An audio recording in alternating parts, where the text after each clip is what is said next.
Hello and welcome to the Uncuckables for another week. This is Eric 35 and of course we've promoted the show tonight. Normally it's Ben Shapiro destroys, but tonight we're going to be destroying Ben Shapiro's speech attacking the groypers, or as he called them, the alt-right 2.0. And for the first half of the show on the Uncuckables tonight, I've got a bit of deja vu. I think I saw you Tuesday, didn't I? Introduce yourself to the Uncuckables audience. That's right. I am Dieuwe the Boer from Right Minds NZ. And those of you who do watch our Trans-Tasman talk on Tuesday nights will recognize me. And I am here as your discount Uncuckable host, since I believe one or two of the regulars are missing. Yes, James was eager to take part, because what we're actually going to do for the first hour is go through Shapiro's 45-minute address to Stanford University as part of it was hosted by the Young Americas Foundation, or it's Young Americans for Freedom, I forget which. It's one of those two, because Ben Shapiro, he previously was with editor-at-large at Breitbart, but had a falling out with them because one of their Breitbart reporters, Michelle Fields, alleged that she was assaulted by Trump's campaign manager, Corey Lewandowski, and Ben Shapiro resigned because Breitbart wouldn't believe her story. And then he founded, around about the same time, the Daily Wire, which at the time was a Never Trump publication. Ben Shapiro wrote that he would never vote for Donald Trump. He did not vote for Donald Trump. He's called himself a sometimes Trumper. He's definitely not on the Trump train. If Trump doesn't abide by his neoconservative world view, then Shapiro lambasts him. But Ben Shapiro promotes Daily Wire now. He has his own Ben Shapiro show. There's, of course, the Andrew Klavan show, Michael No show, and the Matt Walsh show. Shut up, Port Film Co-op, because this is important 7-day old news. But I digress. Yes, and of course, Daily Wire it posts conservative news, and of course Ben Shapiro, he's gone on countless college tours, and there's always these college campus leftists or liberals, whatever you want to call them. They always ask him about abortion or transgenderism or something, and Ben Shapiro comes up with a response which destroys them, and there's so many viral videos. I've lost count of how many there are. There's probably about 1 million on YouTube at the moment. And just to respond to the saying that we're going over like a week-old news, is there was another Ben Shapiro show today, and there have been a whole bunch of other groyper events today. Somebody said they got destroyed today, which may well have happened. So they didn't. It's an ongoing event. Yeah, because obviously the groypers, their lieutenant is Nick Fentes of America First. There was because it's been going on for 4 weeks, which is how long the main target of the groypers is Charlie Kirk and Turning Point USA, and Nick Fentes, he's narrowed it down to 3 critiques of Charlie Kirk and Turning Point USA: dual loyalties, mass immigration, and degeneracy. And dual loyalties, that overlaps with foreign policy, but most of the critiques have been about US aid to Israel and the various times throughout, since Israel's existence, that Israel hasn't served the US interest, even though the catch cry is, I'm not sure who. I think, Charlie Kirk has actually agreed that Israel is our greatest ally, when there was the groyper in the MAGA hat who asked him about Israeli dancers, and he says, "Do you agree, Charlie, that it's Israel is our greatest ally?" And he agreed. And here I was going to say Israel's our greatest ally too, but not. It's not quite true, because here in New Zealand, not even Australia is our greatest ally, but in fact the People's Republic of China is our greatest ally. Since we're now giving, we actually paid $250,000 to make a Chinese film, the tagline of which is "Anybody who offends China must be exterminated." So we like to we like to give money to people who hate us.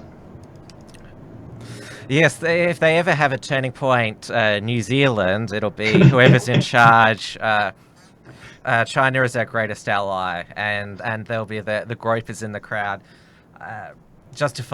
asking why do we support China so much, and then whoever Charlie Kirk is in New Zealand.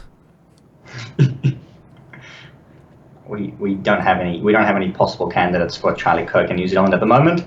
It's just going to be a conservative, alleged conservative who loves China. Yeah.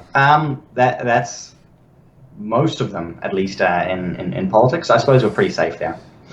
There's a few people who are a bit confused about. They're asking, "Where's Dave?" Dave is going to be here, but of course, as you know, Dave is always late, and I've allowed him to be a bit later tonight. He'll be arriving around 9 p.m. Melbourne time. We're starting earlier tonight because Dieuwe, of course, it's 10 o'clock over in Auckland, and so we've got to start earlier because you were busting to come on. But this is a test for you. Are you uncuckable? Because you don't necessarily share all of the groypers' grievances with Conservative Inc.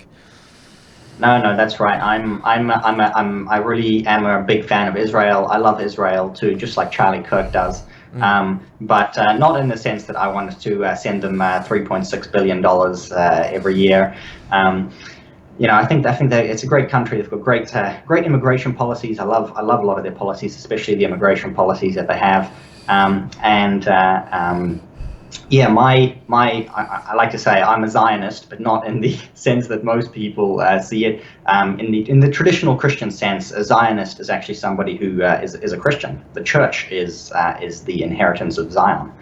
But actually in contemporary American culture, this is actually, there's a sort of a more modern theology that's developed in the past 200 years that's resulted in the American evangelicals believing that they can bring about the end times by supporting Israel. And so they want all the Jews to return to Israel, which is why they're more than happy to help them, and so that they can basically have the rapture happen and then the Battle of Armageddon and have another Holocaust. And that's kind of, they don't talk about that very much, but that's actually why and so this is something the groypers kind of miss, because the American evangelical support for Israel and Zionism is actually because they believe they're getting something out of it as well. It's not a one-way deal, which is something that the groypers kind of get wrong, as they think it's all in benefit of Israel. But a lot of the American support, actually, they do believe they're getting something out of it as well. Well, the evangelicals, it can be argued, they should help Israel themselves. Why do they need to lobby their government? I mean, haven't they heard of basically a foreign charitable aid, not aid that's forcibly taken from people? The lobby groups have worked hard with each other, and there's a long history that goes back with some of the evangelical leaders and Israeli prime ministers and Israeli lobbyists, and they formed a like most interest groups and like most lobby groups over the years, they formed a nice cozy relationship with the government. And why do you need private donations if you can get billions of dollars from the taxpayers? Now, obviously, I'm Australia first and you're New Zealand first, but obviously, if you're a proud citizen of the nation that you live in, you should be your nation first. So obviously, we're not America first, but it's pleasing that in other Western nations, in this age of globalism, there's a resurgent movement of wanting to put their nation's interests first. And of course, their nation's interests first means they don't interfere with other nations. Yeah, and I think we can see a lot of good tactics. We can see mistakes that they've made, policies that they ask for that should be adapted for each separate country. But you see that a lot of the different nationalist groups in different countries actually kind of learn from each other and focus. They have to readapt for their own particular country's needs, which are a lot different, obviously, to the globalists, because it's easy because you've got one agenda that you can roll out across the world. But if you are if you want to if you're after your own country's interests, you have to develop those within your own country. We've spent this the first couple of minutes here talking about Israel as well, and I think this is the mistake that the groypers made as well, which I've seen a lot of their leaders push back on this. Say, okay, stop asking questions about Israel. It's kind of funny, but it turns into a meme. Yeah, or just stop. Like you can still ask questions about Israel, but stop going on about the USS Liberty. I mean, you've done us all. And even I noticed in Ben Shapiro's talk, he actually, because somebody asked him about him tweeting about calling Ron Paul alt-right. Yes, Ben Shapiro actually said he calls Ron Paul alt-right because Ron Paul is anti-Semitic, which is probably because Ron Paul won't stop talking about the USS Liberty.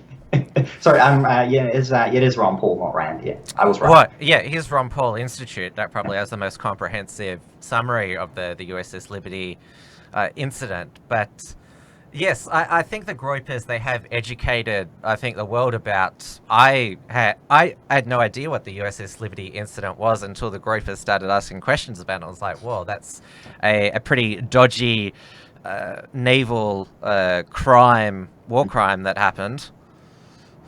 Yeah, and what makes it worse is that they've always buried the investigation, right? If it genuinely was an accident and a misunderstanding, then the Congress could finish their investigations, but they keep cutting off the investigation, which obviously fuels a whole host of conspiracy theories about, what could have happened, what could they be hiding, because they are trying to hide something because they won't let the investigation happen. Like, I don't necessarily think there was something nefarious, but if they don't want an investigation, then I'm inclined to think, well, the people who are saying there's something nefarious, they may have something, they may be onto something. But the medical examiner said Jeffrey Epstein committed suicide. We should just accept that, like said about the USS Liberty. Yeah, but they haven't. They've shut down the investigation. Like the Congress has not done a proper investigation into the incident, right? So. Which one are you referring to? There will still be conspiracies, but I'm just saying, the Ron Paul has the right complaints that they should have just done the investigation. I wasn't sure if you were talking about USS Liberty or Epstein there for a moment. Both. And Congress has not done an investigation into Epstein either. That still has to come. But I would also like them to ask questions about why does the US sell weapons and give aid to Saudi Arabia? Because the Israel one, Charlie Kirk in the beginning just said Israel is a liberal democracy and they respect like LGBT people and all that other stuff, where Saudi Arabia beheads LGBT people and oppresses women. They now get to drive. That is so progressive. So woke. They should. It's so progressive. Every other nation in the world has never banned women from driving, and it's so really nice that Saudi Arabians are finally the only country who have actually given women permission to drive. They are truly progressive. They're one country in the world that's explicitly given women the right to drive. Now, obviously, their speech goes for 45 minutes. We've gone already 15 minutes. I think we should get straight into it. We're obviously going to stop this and offer our comments throughout the piece. So I'll just switch scenes here. I'm obviously very small there. I'll make myself a bit bigger. I've got to bring you in, Dieuwe, here. That's fine. Because this is some context for the speech, I suppose, is that I think the groypers have struggled to get anything on Ben Shapiro in terms of asking him questions, because he is very good. It's hard to get. It's hard to get anything past Ben Shapiro, and it's been quite a lot of fun with Charlie Kirk. Sometimes he comes out on top. Sometimes they come out on top. But it's good to see people asking hard questions, even if I don't necessarily agree with all of their angles. But I do agree a lot on a number of those. I didn't have time to actually crop this green screen here when I was. I will just have to give that. We'll just have to give the game away that you're behind a green screen. You're actually behind the Australian flag here. I can remove the green screen if I need to. Yeah. All right. I give to you Mr. Ben Shapiro. So this is Michael Knowles, one of their. I think that's. Can everyone hear Ben Shapiro here?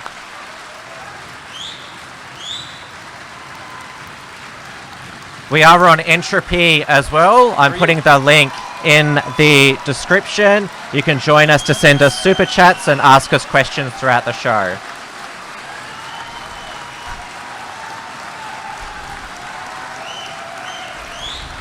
Thanks for coming. I really appreciate it. Well, thanks first of all to the SCRs who actually have to deal with the fallout of this speech. Oh. And Young America's Foundation, thanks to Fred R. Allen always for sponsoring these lectures. Today's I have speech was one supposed small to be problem, titled, sorry. I No can't actually Leftist hear Ben Idiot So Shapiro. Good to Oh, Raise yeah, that's My right. Kids. And judging by the behavior of the leftists outside and So what you can do is get the stream yourself through your computer. You'll just hear it on delay. Yeah, I'm going to do that. Cool. Yeah. It sounds a bit weird, but I'm good. Yeah. Oh, yeah, you got that? I can keep playing? Yeah. Keep run going. up to this particular event, I think it's pretty obvious why. Their own parents did a terrible job of raising them. Oh. I haven't heard that one before.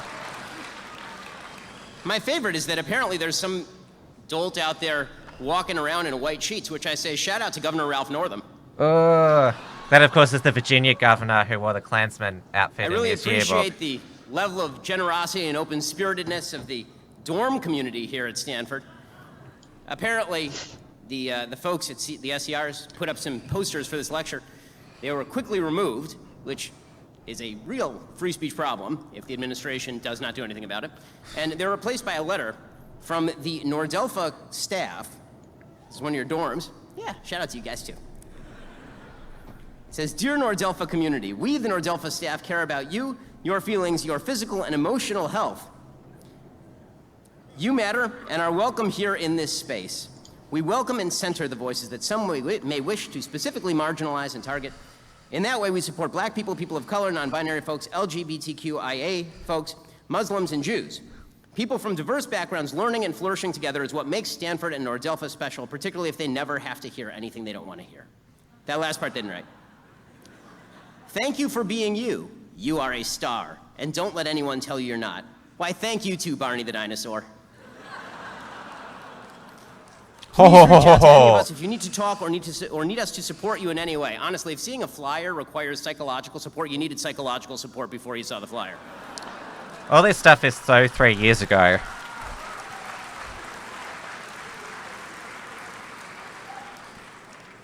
Now, as I say, this lecture was going to be about the left's attempts to rewrite American history, gender politics, basic morality, their ongoing attempts to seize the cultural and governmental Shapiro is, heights of power he's in got order these to control talking how points that Americans he goes raise through their every kids. speech. And we'll hit some of those themes tonight. I'm sure that it'll come up during the Q&A. And just a quick preview. The left does, in fact, attempt to twist American history, turn it into an unalloyed story of American evil, try to divide us from each other by claiming that we are not part of the same American family, try to suggest that American history is not about the constant attempt to perfect the fulfillment of eternal American principles that are embodied in the Declaration of Independence and the Constitution of the United States, but is instead a power hierarchy of dominance and cruelty. The left does indeed attempt to do that. The left does indeed attempt to shove its perverse view of gender politics down the throat of parents all over the country, and that will continue and get worse. They continue to maintain idiotically that men can be women and women can be men, which is obviously untrue. They even maintain that small children should be able to decide whether, in fact, they are members of the opposite gender. I have a 3-year-old son. Okay, that is the stupidest thing I have ever heard in my entire life. My 3-year-old son is not capable of deciding what he eats in the morning. He is not capable of deciding what he wears. But 4 days ago, he was very angry until he decided to lie face down in a parking lot. If I had let him do that, identify as a human pancake, he would be dead right now. It is my job as a parent to ensure that I teach my children about the realities of life, the realities of biology, that I set standards for my kids, because that's what being an adult is about. Okay. The left is also attempting to rewrite basic morality and basic law by suggesting that speech is violence and violent speech, and they are cramming that down on kids, which is why you have people protesting and suggesting that the very fact that I speak and say things that they don't like is some form of incitement or some form of violence. So we'll talk about some of that tonight, but late-breaking events have made it so that I have switched the topic of this speech. I've decided to talk about something else, and you're all just going to have to deal with it because Okay, I just want to stop there. This, at the beginning, obviously, Ben Shapiro can't help but go into a little bit of his normal spiel about the left. But the point is, in the groypers, mate, this is so 3 years ago. We knew that the left was completely unhinged and illogical and were pushing these crazy ideas. That's not new, and they're beyond help. I mean, this speech would have been, the introduction would have been great 3 years ago, but it's 2019. He's not wrong on these points, and this is something that the groypers say as well. It's like, Ben Shapiro is great on these issues of sexuality and morality and the crazy things that the left gets up to. So he does do these points very, very well. Of course, the reason we're watching this speech is because of all of the references that he makes to the so-called alt-right 2.0. Yeah, let's proceed on that. I have the microphone. Tonight, I'm going to talk about the dangerous game that's being played by two particular nasty groups who feed off one another. I'm speaking about the radical left and the alt-right. Now, I discuss the radical left on campus all the time. That's because campuses are dominated by the censorious and nasty radical left. On the other hand, I actually did question whether I wanted to talk about the alt-right tonight. One reason is because what the alt-right wants more than anything else in the world is attention. They rant, or they cry, or they even sing their white supremacist anti-Semitic moon landing conspiracism into their webcams for hours at a time while insisting they don't care about attention. But of course, that's exactly what they care about. Who's you referring to? Most. Which is why they've been distributing calendars of conservative events The one and and encouraging only. trolls to show up to ask pre-written questions designed to elicit lols from like-minded idiots who populate 8chan and Gab. I haven't been on The other 8chan. reason is because there is a great deal of factionalism on the alt-right, so the very term alt-right is controversial among some of its adherents. Some of them call themselves the new right and swear they despise the founders of the alt-right. Some call themselves America First, trying to hijack President Trump's slogan to give themselves the patina of credibility. You're hijacking More on that in a President second. Trump's Some name their movements agenda. after mammals, some after amphibians. It gets confusing. It's meant to be. You see, keeping people confused is actually one of their chief tactics because it gives them room to ridicule anybody who doesn't understand all of their esoteric labels and jokes and beliefs. So why talk about the alt-right at all? The answer is simple. The radical left and the alt-right desperately need each other. Need each other. They're playing a game. I would say that's not true.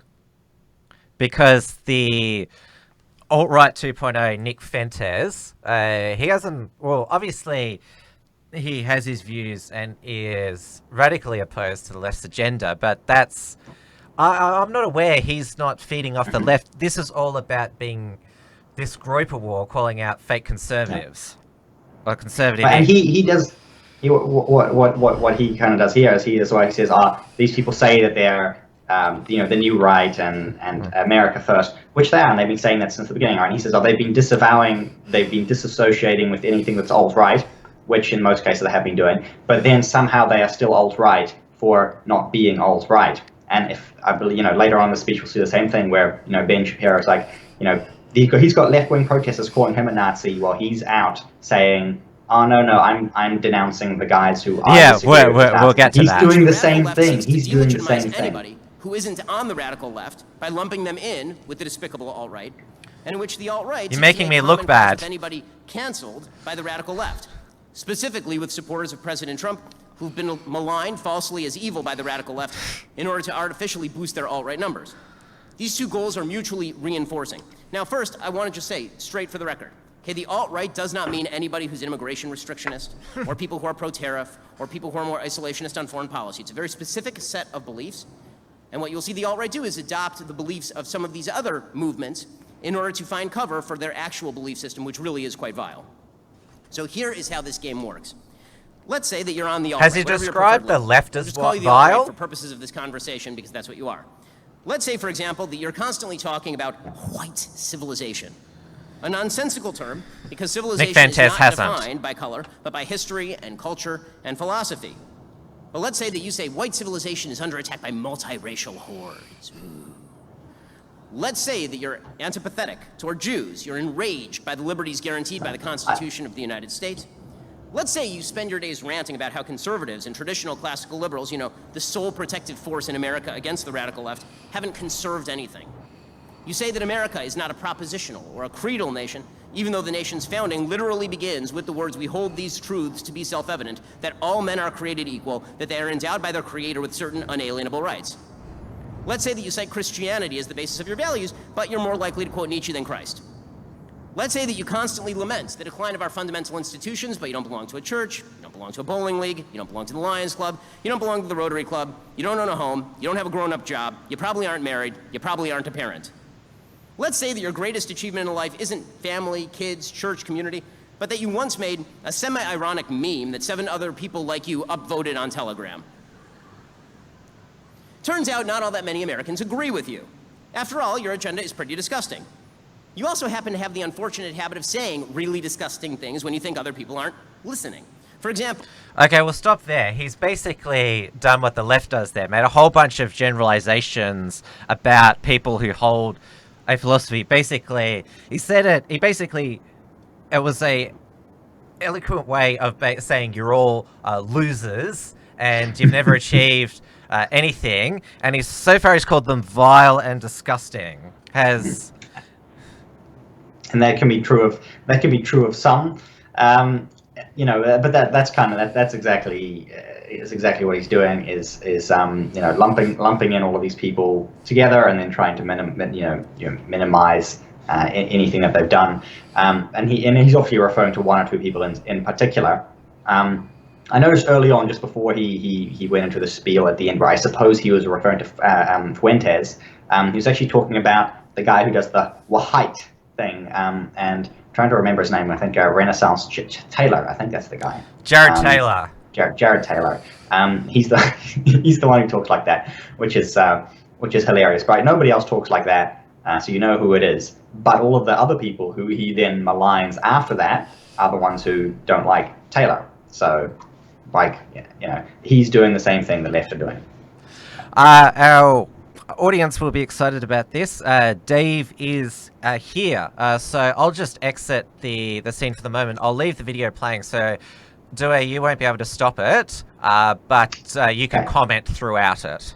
Yeah, I've got a bit too much delay to comment, but I'll just keep you to the next bit, and we'll comment on it afterwards. Go. Sure.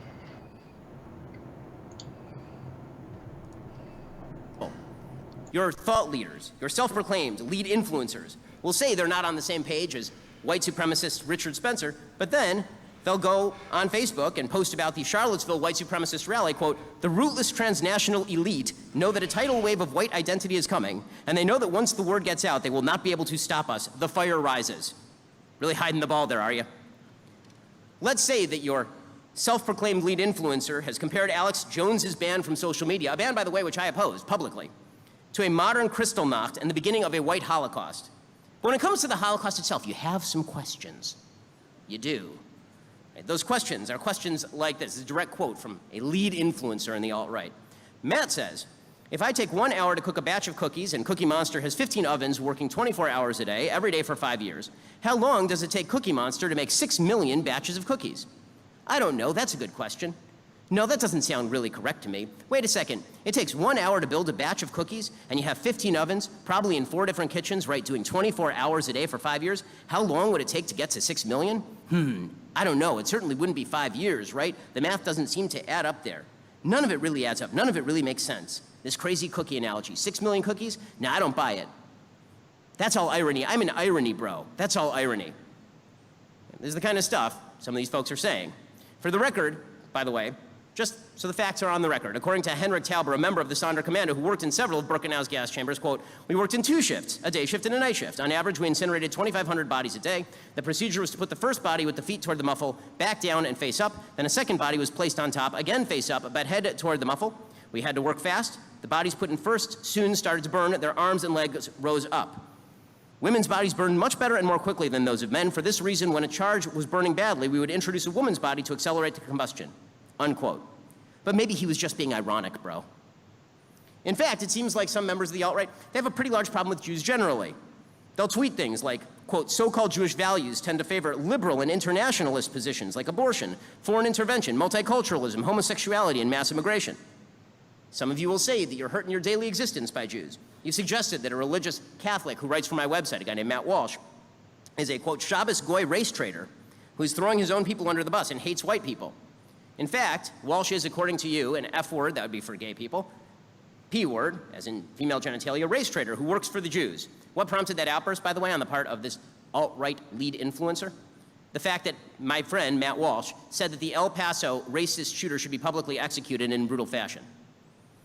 Also, it turns out, lead influencers in the alt-right not so fond of black people either.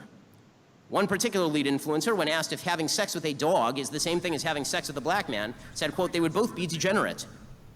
Really, really classy people. So, All right, we'll stop there. Dave, the microphone is in front of your face.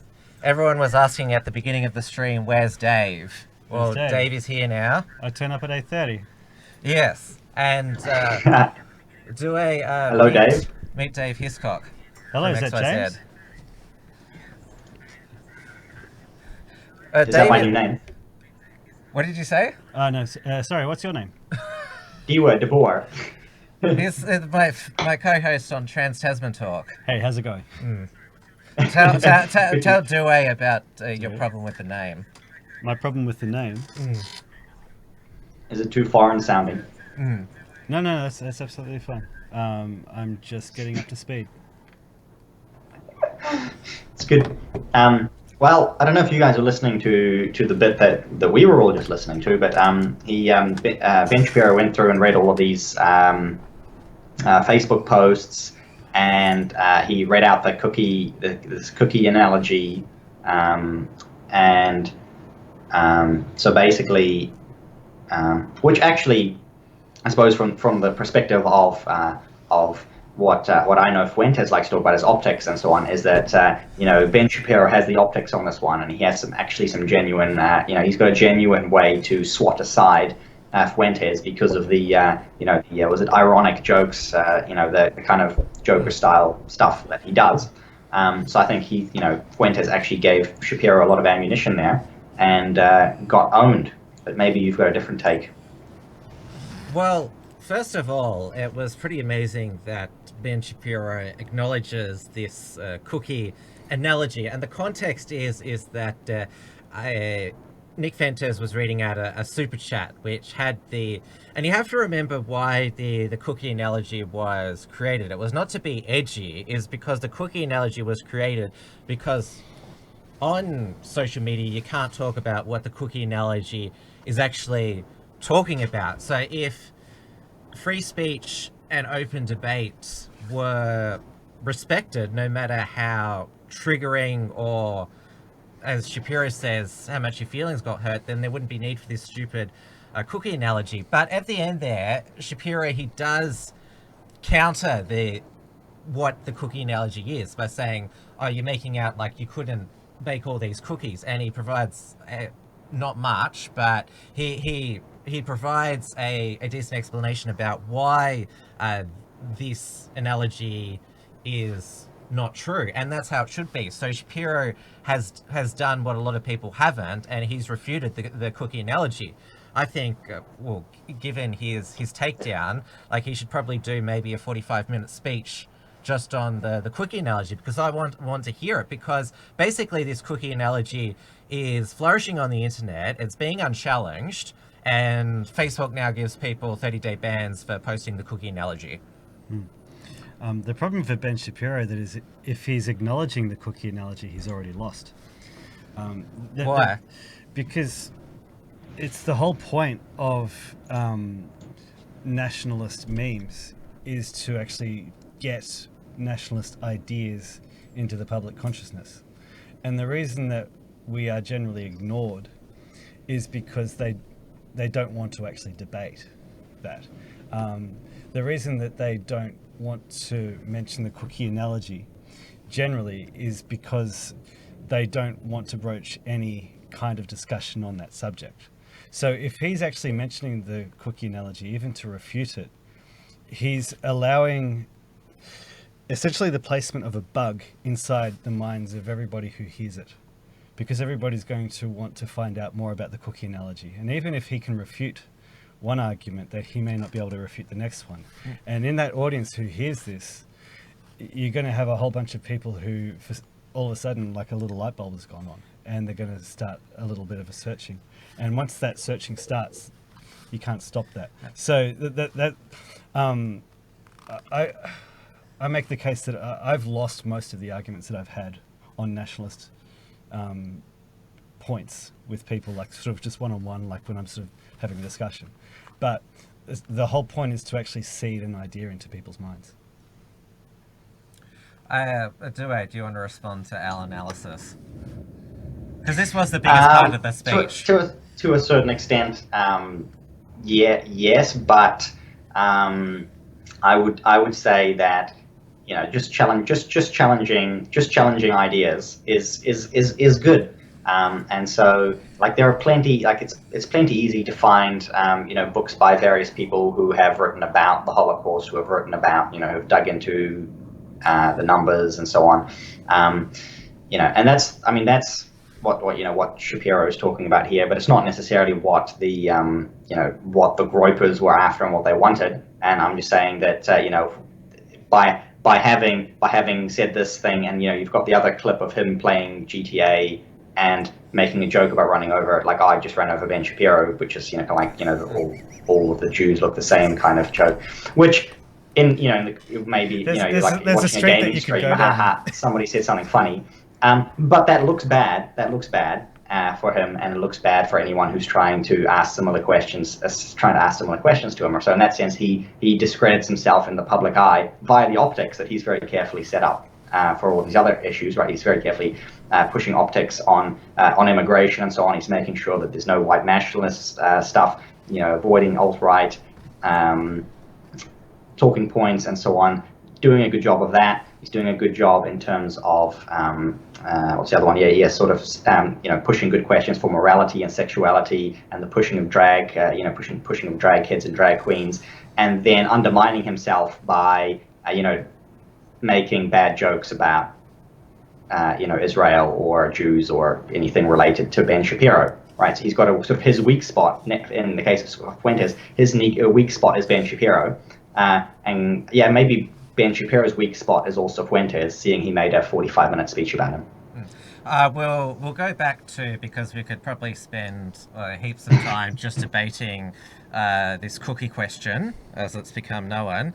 I'll read out the super chats which have been sent out through Entropy throughout the show, but I just want to read out this comment for free from Anxious Aussie. I have a set of Sesame Street encyclopedias I won when I was 4 in a SMH colouring competition. It has Cookie Monsters, cookie recipes on it. Well, given how things are going at the moment, I think Cookie Monster is going to be cancelled, and it's not going to. And I think cookies will basically just be removed from supermarket shelves and bakeries.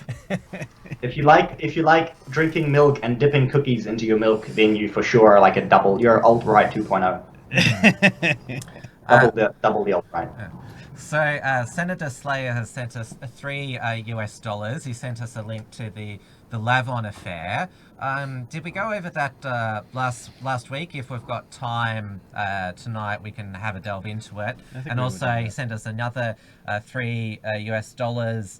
Thank you on the King David hotel bombing. If we've got time, we'll have a look at that. And we've also got Origin. How do you pronounce that name? Adamantis. Adamantius. Yeah, Yes. I know. Yeah, he is a $5 South Pacific shekels, even though they're US dollars. Daily Wire editor. Anti-Semitism is inherent in European DNA. That was Josh Hammer tweeting that out the other day, where he actually tweeted out. He deleted the tweet, but he said that if you're European, you're genetically predisposed to be anti-Semitic. So Even though that was really nice. That was really nice of him to confirm the alt-right conspiracies. Apparently, Even though Ashkenazi Jews are Europeans. Well, that's anyway. It was a bad tweet, and he deleted it. But too late. You know, technically, you can't delete stuff on the internet. No, technically they're from Central Asia. But yeah. And we've got a question from Throttle Grim. Did the 1949 World Elmatic make a typo? Do you know what that's referring to? That's right over my head. Okay. I feel like I've landed in the middle of maybe Civil War. It's not beautiful. make a typo in your question or rephrase the question, but Anyway, let's. Where was he at, Ben Shapiro? Because we've taken a bit of a detour here. When you he had just finished talking things, about you said all these garbage things, and you are in fact a garbage human sorry, being. I'll let you go. When your views are obviously white supremacist garbage, what do? You take 4 steps in order to legitimize yourself. Step number 1, the Trump gambit. First, you declare your allegiance to President Trump. And declare that you're not really alt-right, even though you obviously are. You show up to lectures wearing a MAGA hat in order to get the media to cover it, and in order to demonstrate that you are truly a representative of the 63 million Trump voters. You call yourself America First. You're not. Hijacking Trump's slogan, but what you actually mean is white Americans first. No. The media eat it up because the media love nothing better than, of course, lumping Trump in with particularly this group. You don't have to take my word for it. You can just ask Andrew Anglin, the neo-Nazi who runs the Daily Stormer. He posted a calendar of events for alt-righters to attend and attack, including this particular event. And he wrote last week, quote, "I think basically we've got a model going forward that is going to work. If we get questions, we'll take questions, but simply being there and heckling in the audience relentlessly is extremely effective. And you can meet other like-minded people there this way as well. Remember, we're all good optics, American nationalists now. Longtime readers will remember this is something I pushed very hard while others were dressing up in neo-Nazi costumes. And by talking about these issues instead of saying, gas the kikes or whatever, we are more or less immune to being fired or kicked out of school if doxxed. You just, if somebody calls you alt-right, you say, no, of course I'm not an alt-right, neo-Nazi, racist, white supremacist. I'm just an America First nationalist and a MAGA supporter. Now, this is a clever tactic. It is. Donald Trump is many things. He is not a white supremacist, and he is not an anti-Semite. His daughter is an Orthodox Jew, so is his son-in-law, so are all of his policy advisors, or at least many of his policy advisors with regard to the Middle East. Donald Trump moved the American embassy to Jerusalem in a bold move of solidarity with the people of Israel. He has a roundabout named for him in Jerusalem. Trump Heights, Ramat Trump, is named for him in the Golan Heights. Donald Trump has nothing to do with the so-called self-proclaimed America First asshats. You wanted to make a comment, Dave? Ben Shapiro should just shut up. He's basically confirming every single argument made by the far right. He's basically pointing out that Donald Trump is, his family are Jews, he's surrounded by, his advisors are Jews, and I cringed at that. I was gonna say I cringed so much at that because it's like that's exactly what the guys he's arguing against are saying is, well, look, all the Jews are running everything, and Ben Shapiro's like, it's okay, guys, the Jews are running everything. Yeah. And you can't actually. And this is what I'm talking about. This is what I was saying before. Like the mere fact that he's mentioning this stuff means that he loses. I've got a slogan at XYZ called "Don't mention the XYZ."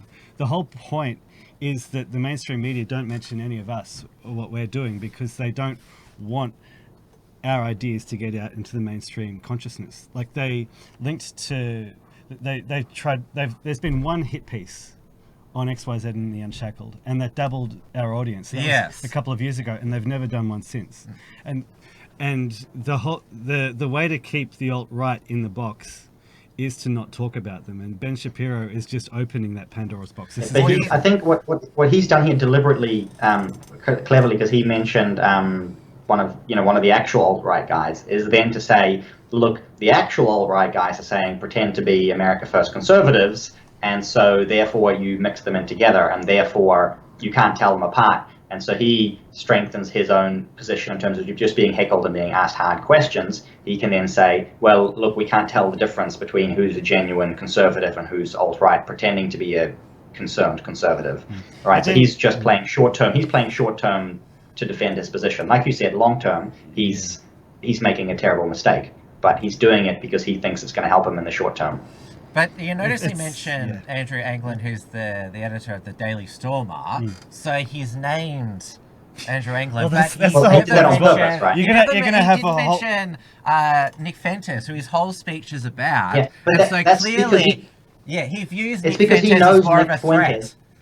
He knows Nick Fuentes is not what he's claiming Nick Fuentes to be, so he won't mention his name. He wants people to look up Andrew Anglin, who's actually a neo-Nazi, I suppose, right? So he wants people to go and find the neo-Nazi, so he thinks anyone who is remotely associated with America First conservatism or any, basically paleo-conservatism, even though he says that's okay, that this is where this kind of hovers around paleo-conservative school of thought.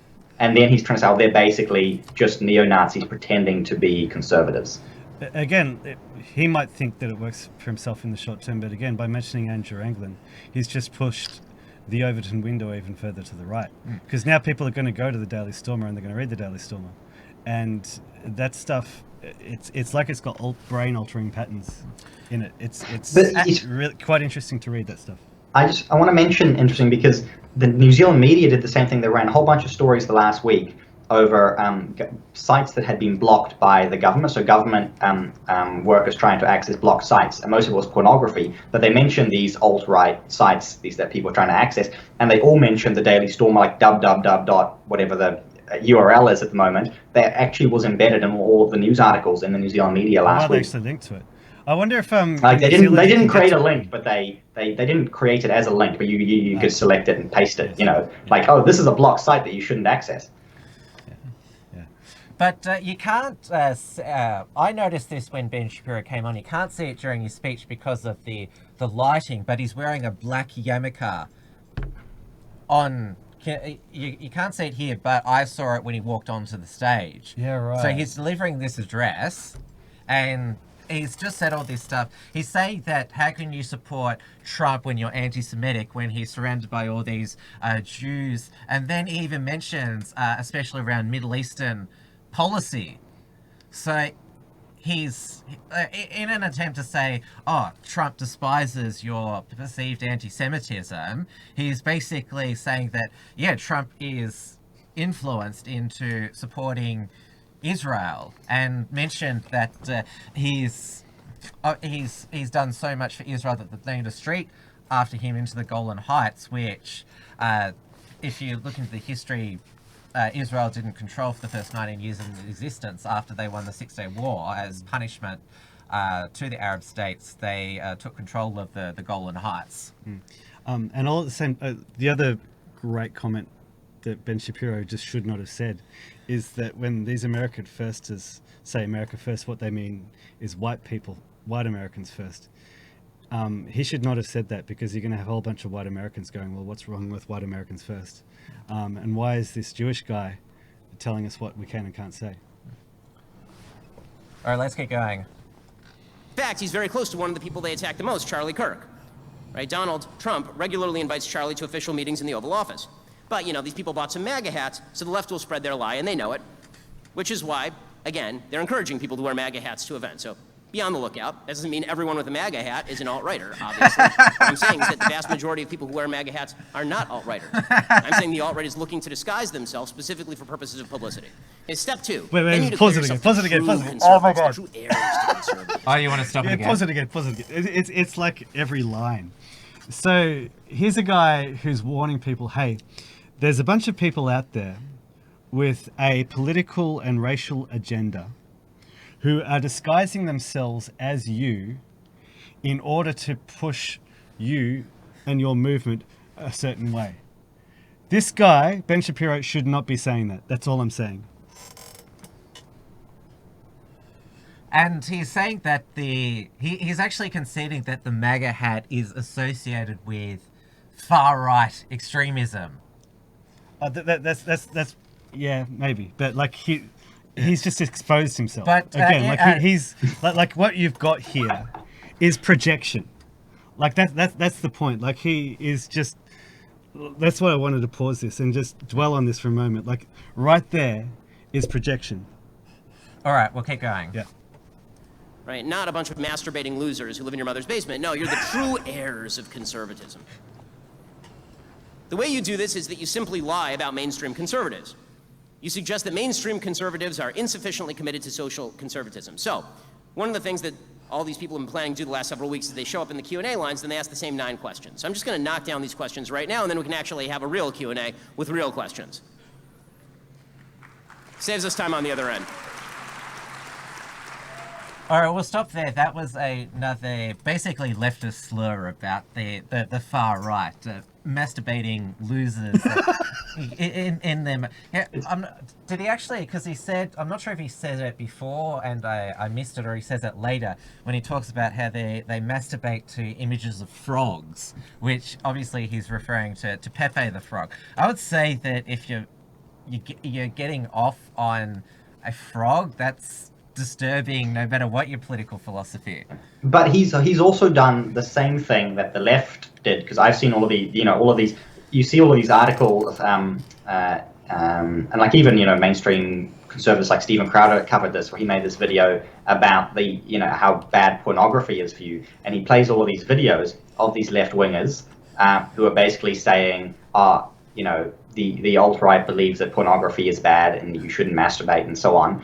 And that's, and they're basically saying, oh, that's bad, that's bad. You should be doing all this. You should be doing all this. The alt-right is telling you not to do it. But Ben Shapiro is attributing that to the alt-right now, which is exactly what the alt-right is saying not to do. Well, because it's No Nut November, which is, it's men take the pledge to not masturbate for a month, and this is what Nick Venter said in his reply, and obviously it's much better than what we're doing now. Nick Venter's reply, but he's like, oh, how could you say that, Ben, during our most holy month?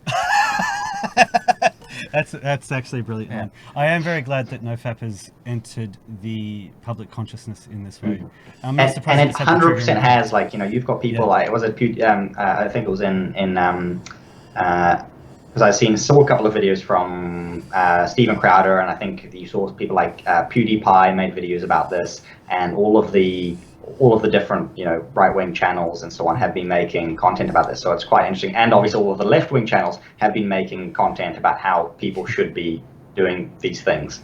Yes, because otherwise you'll become a mass killer if you don't masturbate. Yeah, that's right. You'll become right-wing. So has it ever been proven that, I don't know, do they do an autopsy on the dead mass shooters to see how much, juice they had saved up and they're able to... Because if you're alleging that, doesn't there need to be some, autopsy study? Yeah, they would have to actually reference that. I love the fact that we can... This is what we've come to. This is what we've come to in 2019. That's now the distinction between left and right. Look on the bright side, we can literally call our opponents wankers. Wankers, yeah. Well, they're proud wankers. They wear it proud. Yeah. Oh my! It gets easier and easier. So they've been showing up to events and asking people like my friend Dan Crenshaw, Republican of Texas and former Navy SEAL. My good friend. Oh, this is...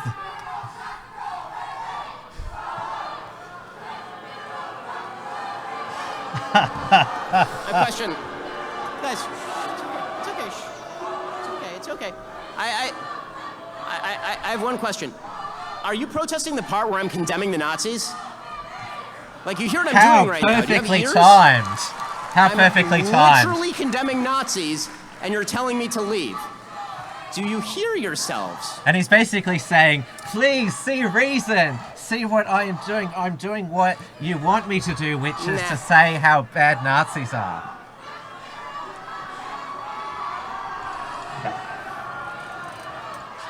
I'm not saying that Ben Shapiro himself arranged this, but it could have been somebody associated with him who maybe switch it up. We heard secretly this organized this. Because it's just too perfect. Anytime. Oh. Switch it up.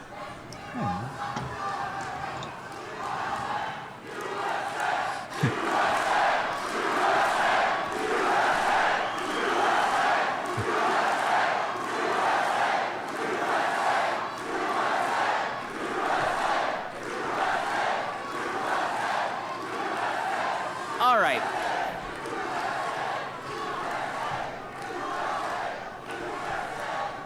I just don't know. Yeah. Sorry? Okay. I just don't know. Yeah. Okay. You know what? Okay. Good news. I have a microphone and speakers. And, it turns out that in my daily life, I deal with 2 screaming children under the age of 6 every single day. So... Again, dealing with joke. 7 screaming protesters who are significantly less smart than my 5-year-old and my 3-year-old is really not that much of a challenge. Alrighty, so. Goodbye. In the words of President Trump, bye-bye. How dare you impersonate President Trump? After you didn't vote for him. I gotta be honest with you, I'm extraordinarily puzzled. I'm standing up here bashing the living shit out of Nazis, and they're telling me I have to leave over it. What's a guy gotta do? Yeah, there's the thing. He's like, oh, see, like I'm pleasing you. Yeah, I noticed. Okay, so back to, we're going to get rid of all these questions so we don't have to deal with them in the Q&A. So a lot of these alt-writers have been showing up at various events, and they've been asking questions like, how does anal sex help us win the culture war? Really, this is the thing they've been asking. I mean, I'm not sure how them So if you masturbating to pictures of frogs helps win the culture war either. There's the frog thing. The purpose is to simultaneously pose as edgy and also to preserve your ability to say that you were joking, but the goal is really to suggest that if you oppose the alt-right, you're in favor of destroying the traditional family, which is ridiculous. Now, the actual answer, the non-snarky answer to this ridiculous question, is that criminalizing consensual activity without externalities is by definition losing the culture war. Okay, what helps America win the culture war is freedom and liberty and the government not being involved in your life.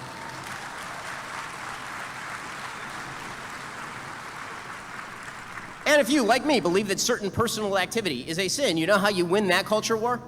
By having people join your church, by engaging with your community, by teaching your children your values. That's the way you win a culture war. In fact, I just want to stop there. So he's saying for sure that that questioner about the anal sex winning the culture war, that he wants sodomy criminalized, which Nick Fantes in his response said, no, that we've never said that. We just don't want Charlie Kirk to promote homosexuality as normal, which is different. Okay, so you're saying that Ben Shapiro is strawmanning here? Yes. Yep. Okay. Yeah, absolutely. Yeah, and same. If the question, because I remember the original thing that when I found out about the groypers is when a friend actually sent me that clip, and I thought it was hilariously good.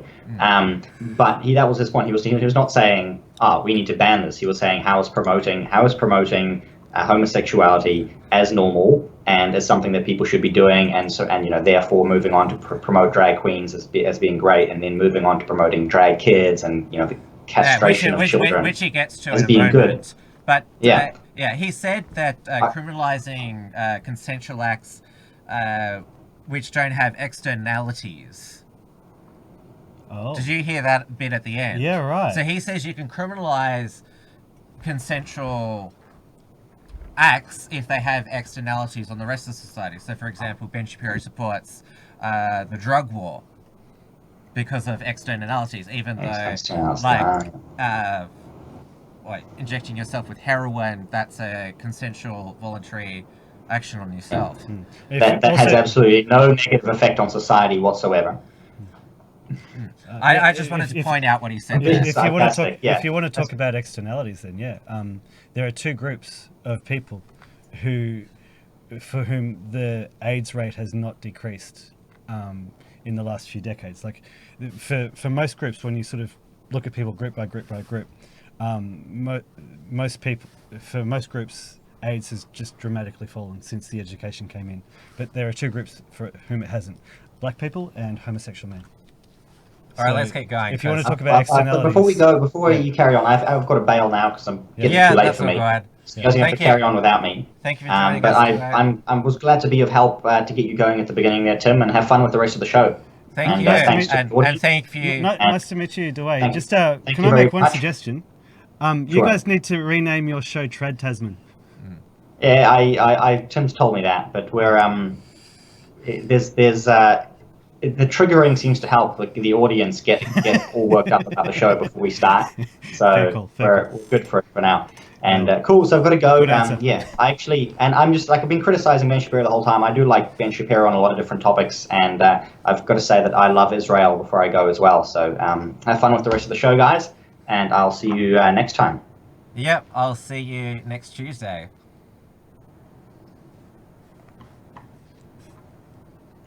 Bye. God bless Israel. We can probably hear it without the headphones. But won't we get feedback through the thing? We shouldn't, not if we do it through our microphones. Okay. Oh, maybe we should keep it on. Yeah, let's get going. Yeah. You're right. In fact, I'm bewildered by it. There's great irony in watching alt-writers claim they should use the commanding heights of government to cram down their viewpoints on others, while complaining that the left uses the commanding heights of government to cram down their viewpoints on others. You can't really whine about using the government to shut down your viewpoint when you plan on using the government to shut down everybody else's viewpoint. And that's why that's hilarious because like you'll find that a lot of people on the nationalist right used to be libertarians, and they stopped being libertarians when they realized that libertarianism was about basically libertinism and wasn't actually protecting any of the things that they really held dear. And they realized that the liberty and the freedom that we have as Westerners is a direct, it comes directly from who we are as a people, as Europeans, not the other way around. So yeah, basically, yeah. Now we're like, well, let's fight the left at their own game, because libertarians have been fighting this liberty battle for a while and it's not working. All right, we'll keep going. Yeah. But many folks on the alt-right are busy playing true believers by suggesting that social conservatives like me, people who wrote entire books on the evils of pornography in American society, or people like David French, who spend their days fighting for religious freedom in court, are standing ardently in favor of Drag Queen Story Hour at the local library. Okay, newsflash. I think Drag Queen Story Hours border on child abuse. I think parents who expose young children to sexualized cross-dressing adults are doing something wrong and bad. I also think that in governmental terms, if you allow the library to decide which speech to ban, it's much more likely to ban the Bible than Drag Queen Story Hour. I'm for limited government because I do not trust the government to decide what kind of speech it wants to ban. I was a little bit confused there what he Okay, so meant now I'm going to about- knock down a few of their Q&A questions about me personally. We can go through these real quick because I don't really care about them. First, they claim that I hate Jesus. Okay, I'm a Jew. I don't believe in Jesus. I don't mean to be facetious about this, but like this is obvious that I don't believe that Jesus is the Messiah. You see, like I have a hat. It says the whole thing, like truly. Oh my God! Shut up, Ben. He dodged the question there because this all stems from a Joe Rogan appearance in 2018. Yeah, I know the one you mean. Yeah, where he said that Jesus was a Jew who did a lot of preaching and got crucified for his troubles, which was pretty callous because even if, like, I'm an atheist, I don't believe that Jesus is the Messiah. But, like, crucifying somebody who basically spread a message of love and also of humanity, like, that's pretty shitty.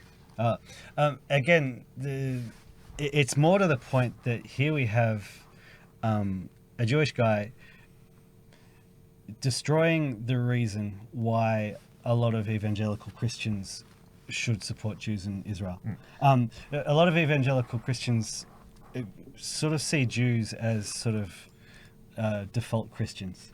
And a lot of effort has gone into exposing what Jews in the Talmud actually say about Jesus and about Christianity. And when we say it, we get accused of being anti-Semitic, but we're just saying, look, this is what they actually say. And here's a guy actually standing up and basically saying all the same things that we say. We're like, look, this guy doesn't believe in Jesus. They're not us. They're not Christians. And again, he's just making all of our points for him. All right, let's keep going. With that said, I'm really, really glad that Christians do. Like, really glad that Christians do. I mean actual Christians, not the fake Christians who quote Nietzsche but don't know anything about the Gospel of John. I mean the kind who go to church and seek God's grace and love their neighbors. I'm very, very happy that America is largely a Christian nation. I wish it were more so. I think American-style Christianity is one of the best things to ever happen to civilization. Ever. Yeah, that's interesting.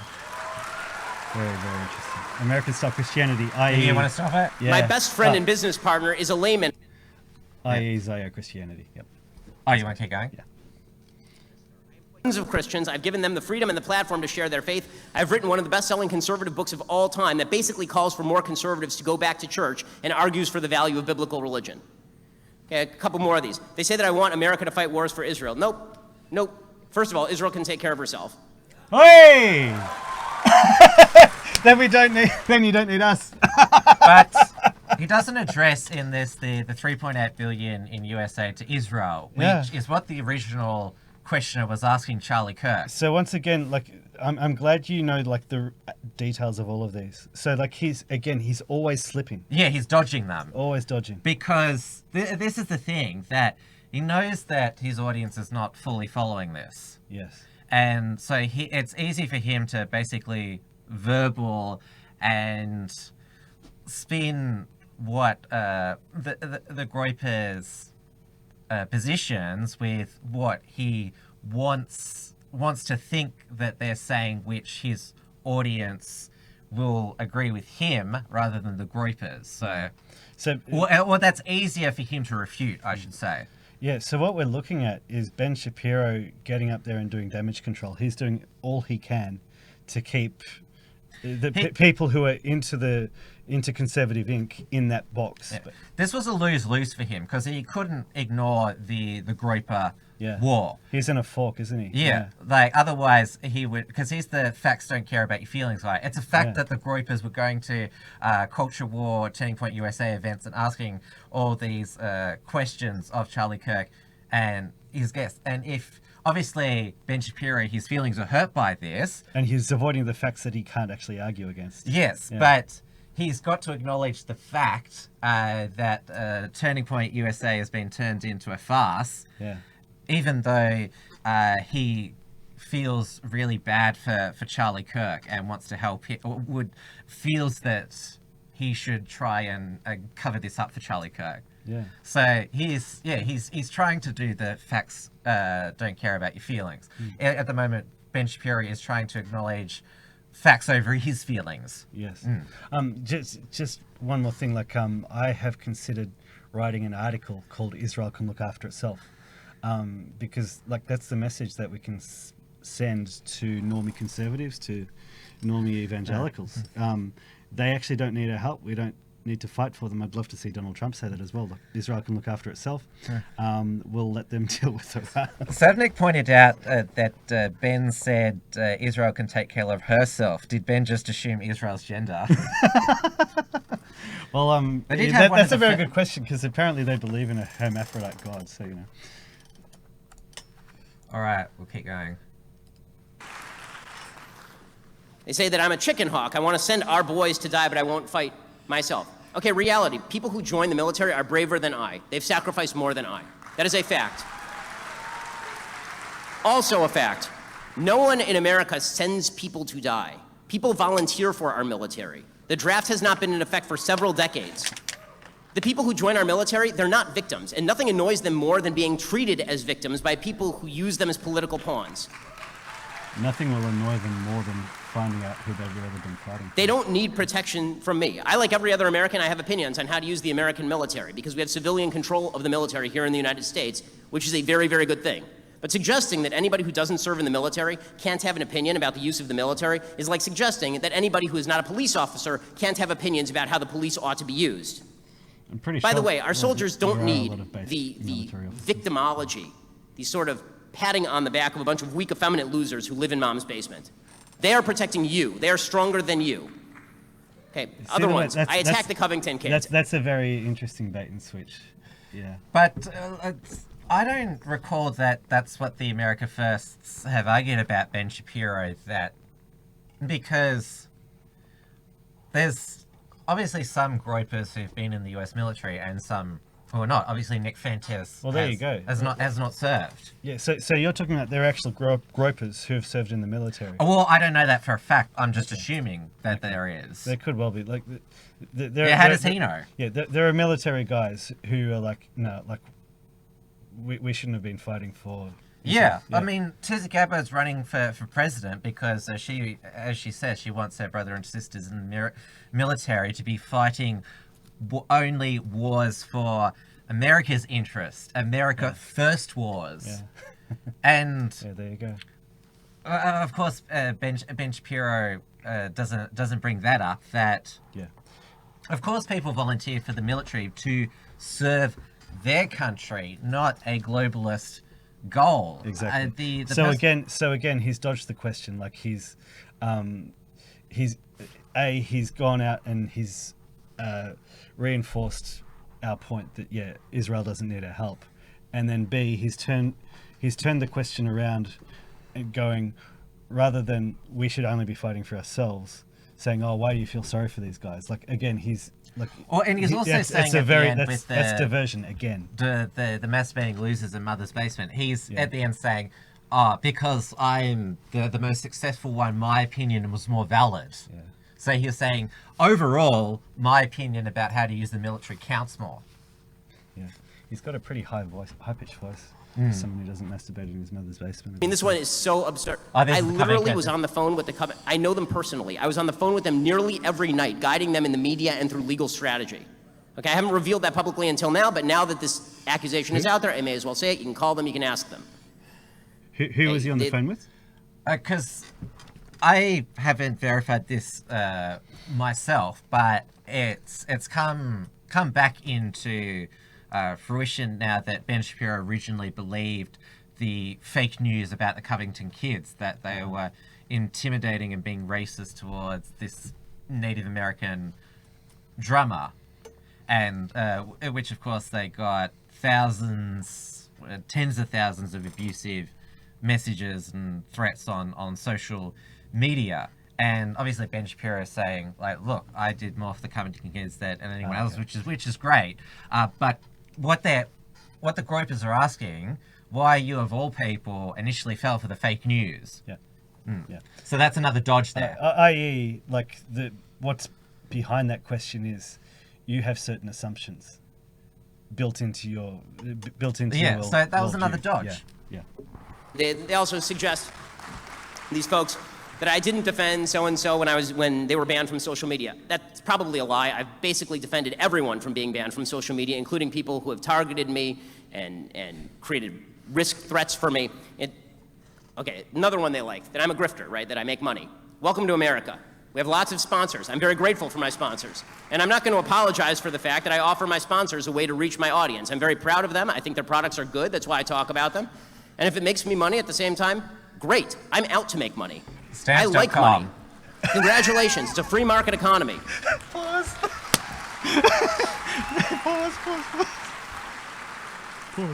Okay, now to a few of their more policy-based It's a claims. one-liner. Here's a Jew going, hey, I like money. That's what Nick Fentis says. Someone's got to clip that. Yeah, okay. But I agree with Nick Fentis' more substantial critique is that if you just see the Daily Wire as a business, then you're not actually out to impact change in the public debate or to turn the media into a certain direction. And he basically just mentioned their sponsors, that I provide a platform for companies to reach their customers. So he's basically talking in business terms there.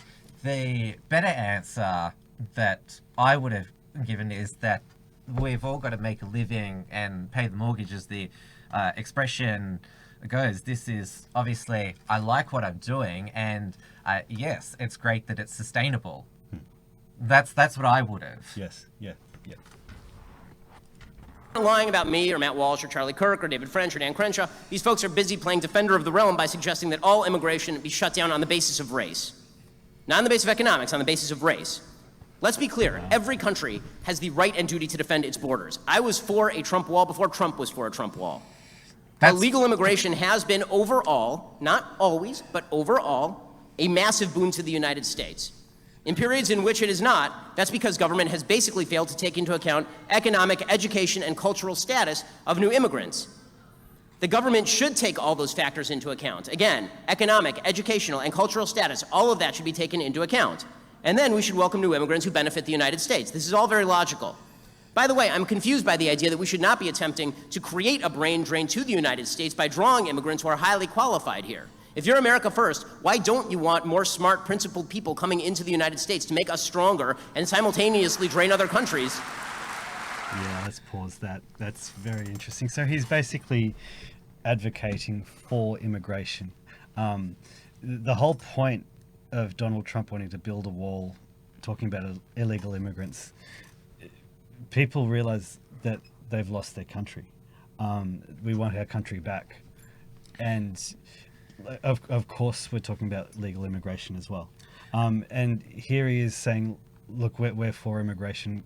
We don't want to have any discussion about race whatsoever. It's all culture, it's all values. you're going to keep losing your country, basically. I think Ben Shapiro has been on record in the past saying something about he's perfectly happy with the Browning and for America. Yeah. So if ever you want to put white Americans offside, Ben Shapiro, just keep saying exactly what you're saying.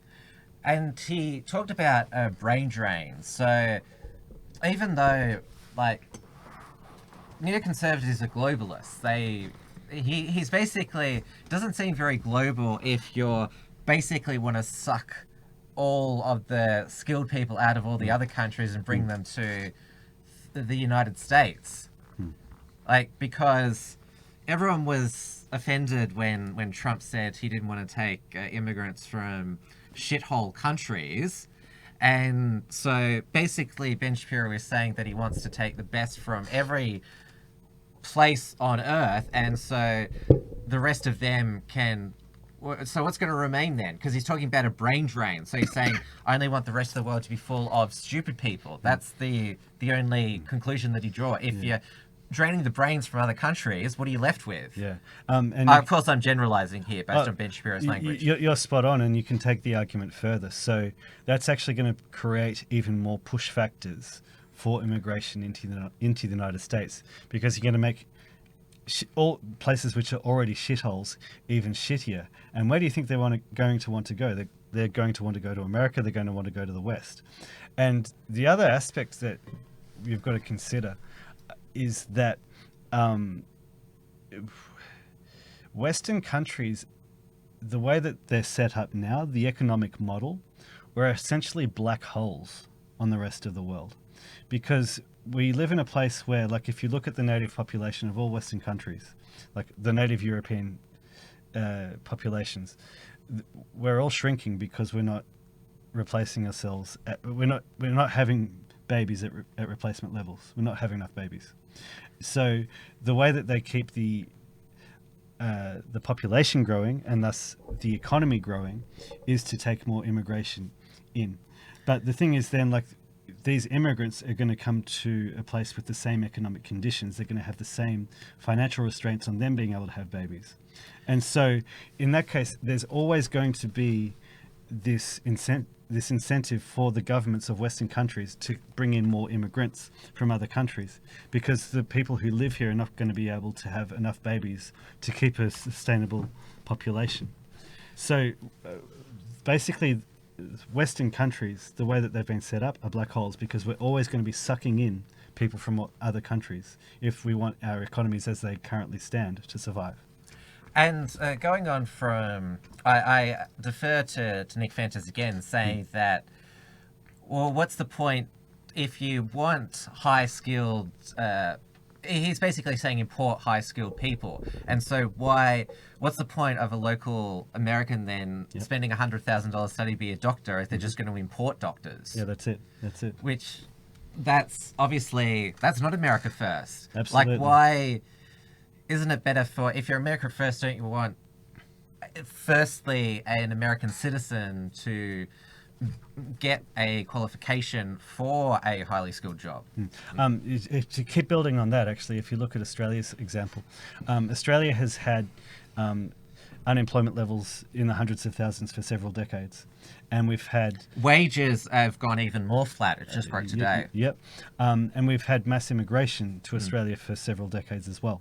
We're always told that immigration boosts the economy, yet we haven't been able to get unemployment down below a certain level, below, I think, 400,000 people for several decades now.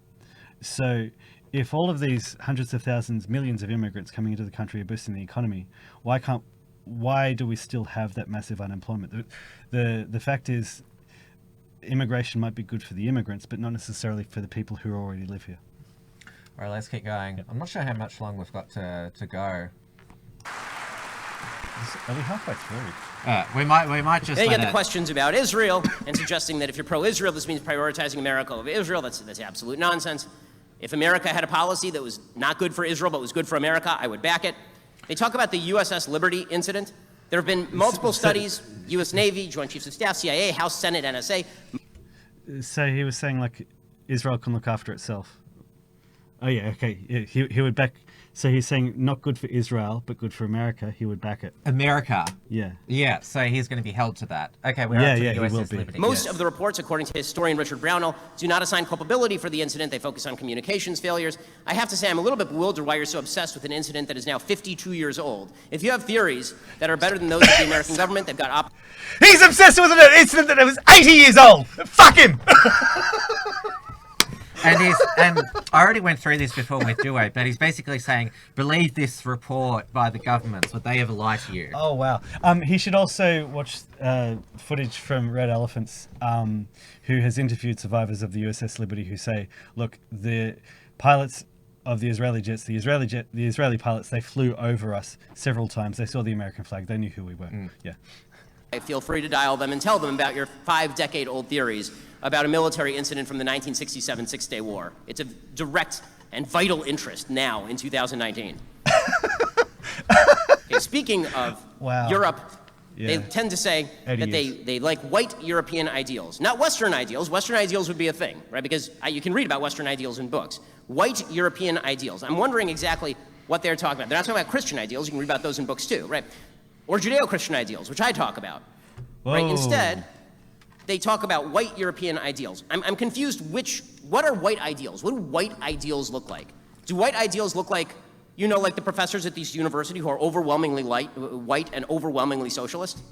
What do white ideals look like?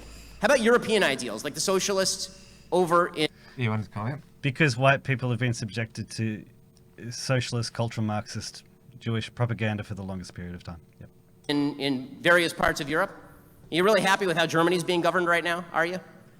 Like, what do European ideals look like to you? Do the white communists at Berkeley have these white European ideals? Race does not have ideals. It's just a melanin level. Yeah, pause. It's just a skin color or a place of origin. If you think it does, you are absolutely indistinguishable. You are identical to the identity politics left, to the intersectional left. I don't get that. Spoiler alert, the alt-right is. Yeah, And pause. Socialism is Judaism. Yeah, that's all I've got to say.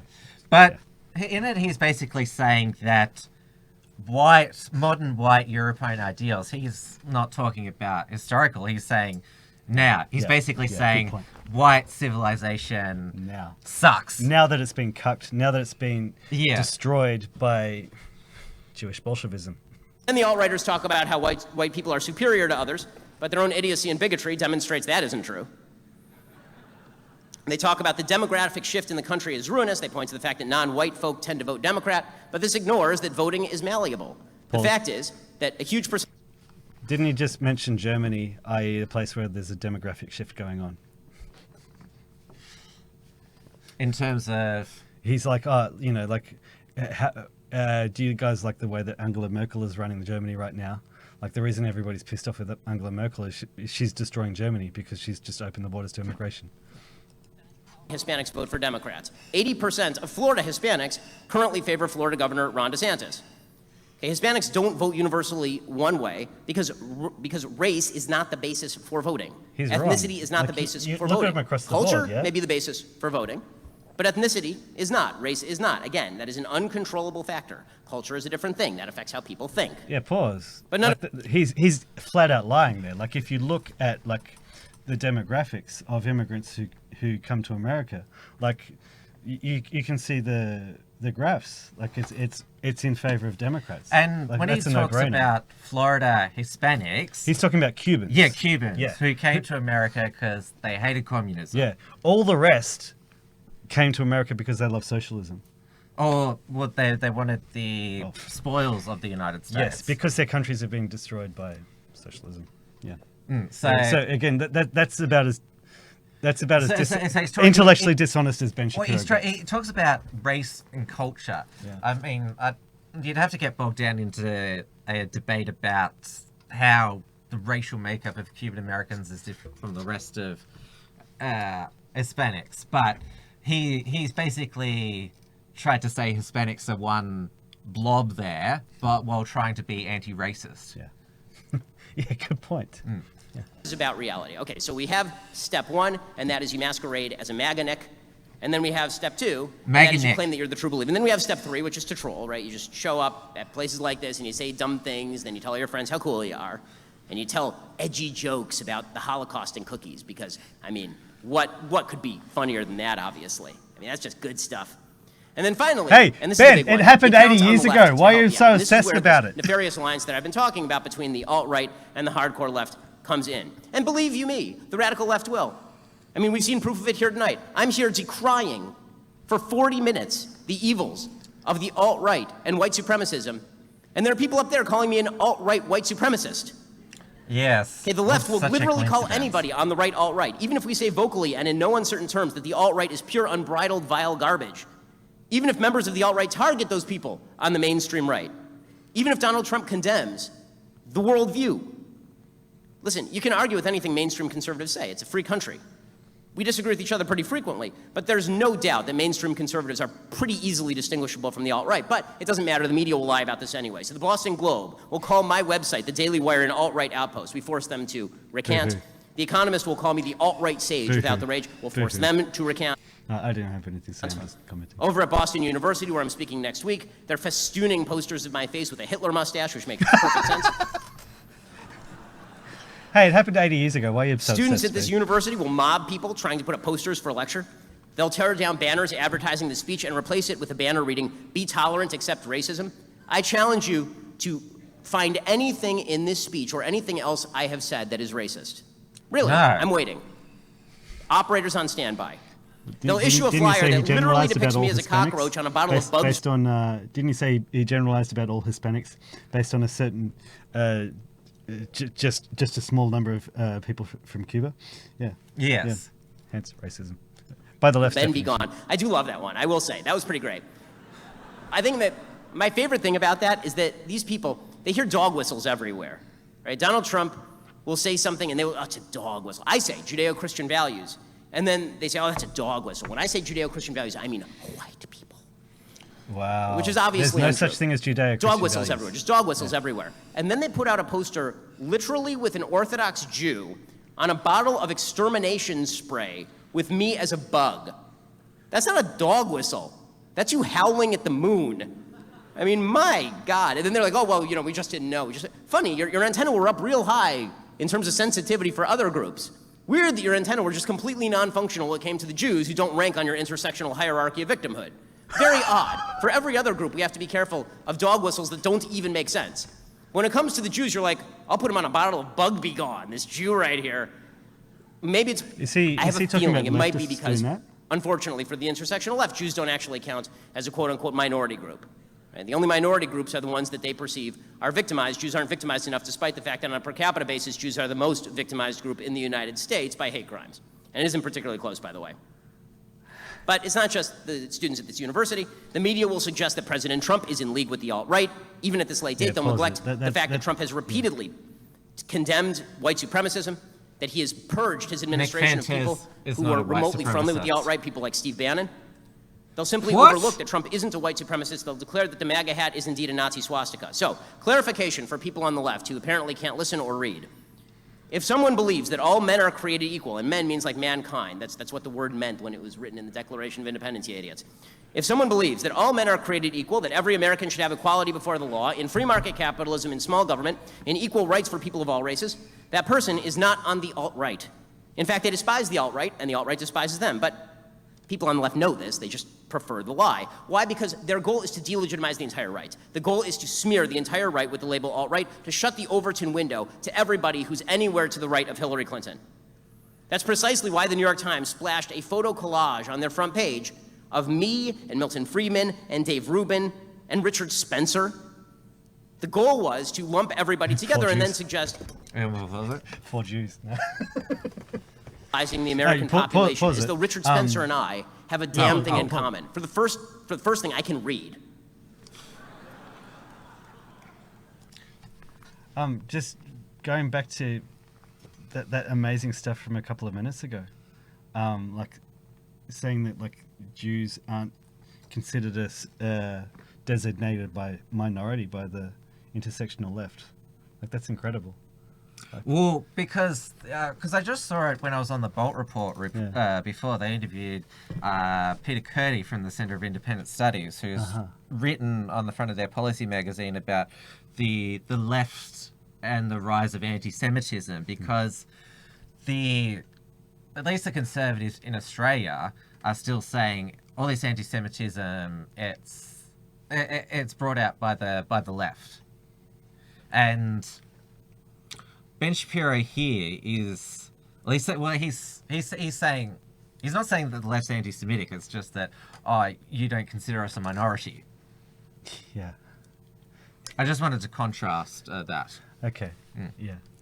But he's basically saying, again, he's begging, like, with the media and the left, like, how, like he's still trying to please them, even though he should know by now, after 3 or 4 years, that the media, mainstream media, is always going to lie, and the left is always going to believe in these unhinged things, and so you're basically, they're always going to, like, because he's like, how can you call, like, me a Nazi and all that? Well, if they're not going to call you a Nazi, they'll call you something else. Like, he's basically saying that, again, he's going into I know Nick Fenters has talked about optics there, but he's basically saying that we need to be respectable to the left and the media. We can't give them an excuse. Well, Nick Fenters, all his optics are about is that we want nothing to do with David Duke or Richard Spencer, where America First, these are only 3 issues. That's not really an optics thing, that's just the 3 issues. And it's completely different from, well, the alt-right is Richard Spencer. He created the term, so it is him. Anyway, let's get going. Political correctness is a weapon for the left, but it's also a weapon for the alt-right. Harvard professor Steven Pinker, who the left tried to cancel for saying this, made this clear last year. He was saying that political correctness is a way for the left to shut down debate. By shutting down debate, they actually open the door to the alt-right, because they say you can't ask certain questions. Then the questions get asked, they shut it down, and people go, wait, I'll just look online for the answer, and the first answer they find might be something from an alt-right website, and they start to take it more seriously, right? This is something Steven Pinker said, so the left called him alt-right and shut him down. That is absolute crap. You're not gonna, if you Google something, like an issue, you're not gonna get an alt-right source. You're more likely to get the Daily Wire. Oh, you might. I Googled the other day, the other day I Googled, what's his name? The proprietarian guy. Oh, Kurt Doolittle. Yeah, I Googled, is Kurt Doolittle a Fed? And the first thing that came up was something from Countercurrents. So, yeah. I just think that's a stupid statement to make. Just to preempt what I think he's going to be talking about here, there's nothing wrong with identity politics. Politics is identity politics. Even libertarianism is identity politics. But isn't Ben Shapiro tonight doing what he is accusing the left of? He's trying to shut down the alt-right, because what he's saying is the left shut down debate, but he's saying that makes people go to the extreme. Mm-hmm. But isn't Ben Shapiro, this is why he was in a lose-lose, isn't he, by doing this, trying to shut down the alt-right in 45 minutes?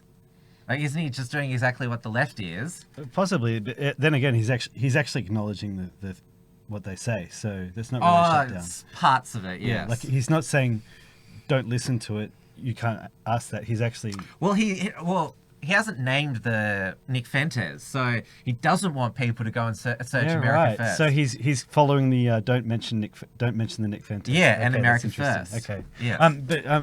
So on identity politics, just a moment ago he was engaging completely in identity politics when he was whinging that somehow Jews aren't considered victims. But also... Why don't you consider us like a minority victim for your purposes? Yeah, exactly. And this is the whole point. Politics is identity politics. Like, even libertarianism is identity politics, because libertarians tend to be people who, above average intelligence, like have good jobs, want to be able to keep their money. Yeah. So there's a certain genetic, you're going to get a lot of... not the ones who are on, those sort of liberty forums. But there's a certain genetics to it, you know what I mean? Like, if you consider sort of RK selection, they don't want to have what's theirs taken away. So it's a certain type of people who are going to be libertarians. And if you look at just the history of Australia, like you had the English convicts versus you had Irish convicts like who hated the British. Like we've had that all the way through our history, and it's created Australia. Same thing with America. Like you had like the English settlers. You had like settlers from all over Europe, and like they all had their own little just different territories and all this sort of stuff. And like what do you think the American Civil War was over? It's just like identity politics has always been with us. It's just that now you have the fake right trying to convince the real right that they're not allowed to have a point because that's identity politics and that makes us exactly the same as the left. It's like, no, we're actually just standing up for our race against people who are trying to destroy us. There were a few other relevant stories I wanted to talk about tonight. Yeah. I'm not sure how you're feeling tonight because we have taken nearly an hour and a half. Yeah. Well, let's have a look at some other news. Yeah. Oh, you don't want to keep going? I'm happy either way. This Do you want to this keep is actually going and... Oh. Yeah. And then do stuff Yeah. afterwards. We'll see how I'm feeling. All right. Yeah. I don't think there's actually that long to go. No? We'll see. There's something that's the most nefarious of all when it comes to these sort of de facto playing off each other political lines between the far left and the alt-right, and that is that they actually mirror themselves in politics and culture. They both have an identity politics view. As I say, the left's view of American politics is that Americans can be identified by group. Americans are black or Hispanic or white or green or Jewish or lesbian or, in the best of all possible worlds, a half Native American, half black, little person who is gender fluid. Right? If you're on the left, you don't describe people by their belief system or by what they do. You describe them by their attributes. You describe them by group attributes. And they have a whole intersectional hierarchy deciding how victimized you are based on how many of these boxes you check. The only difference between the left and the alt-right is that they reverse the hierarchy, meaning that the left thinks that hierarchy is bad, right? They create this hierarchy where white people are the most powerful, and then progressively you go all the way down to the bottom and you get to the LGBT people, and those are the people who are the least powerful according to this hierarchy. And they say that hierarchy is bad, we should just flip the hierarchy. And then you have the alt-right, and they say, no, the hierarchy is good, and we should keep the hierarchy the way that it is. And then there's all the rest of us who are like, what hierarchy? There shouldn't be a hierarchy. What the hell? No, it's not about hierarchy. It's about, like, we are being demographically replaced. Ben Shapiro is basically saying there that nobody based on any identity group is actually oppressed. Is that what he's saying there? Because he's saying basically the alt-right, as he puts it, are wrong to complain about anti-white racism pervading society. Yep. That's just what he said. Yes, absolutely. What are you talking about? We're individuals. We live in a free country. Wash your penis! All of this is terrible for the country. It's terrible for the discourse. We should be able to ask tough questions and answer them. We should. We should be able to have conversations. And we should also be able to see the difference between good, fact-based, rational answers and identity politics bullshit pandering, which is a specialty, unfortunately, of both the radical left and the alt-right. I thought Jews were the most oppressed, have the Ben. conversation. The alt-right really doesn't want to either. They prefer memeing and trolling and all the rest. Nick Fentis wants to debate you. So, here I am, that's stuck the in the middle with you. That's the Anyone important thing, isn't it? on the right or left. Like Nick Fuentes actually wants to get up there and have a debate with this guy. Yeah, he wants to. He's done debates, Nick Fentes, with just sort of like low-level conservative ink people. Yes. But yeah, he's willing to, and like he did a whole he refuted all of Shapiro's speech as well. Right. Including the his eccentric way of refuting the cookie question, where he got at his.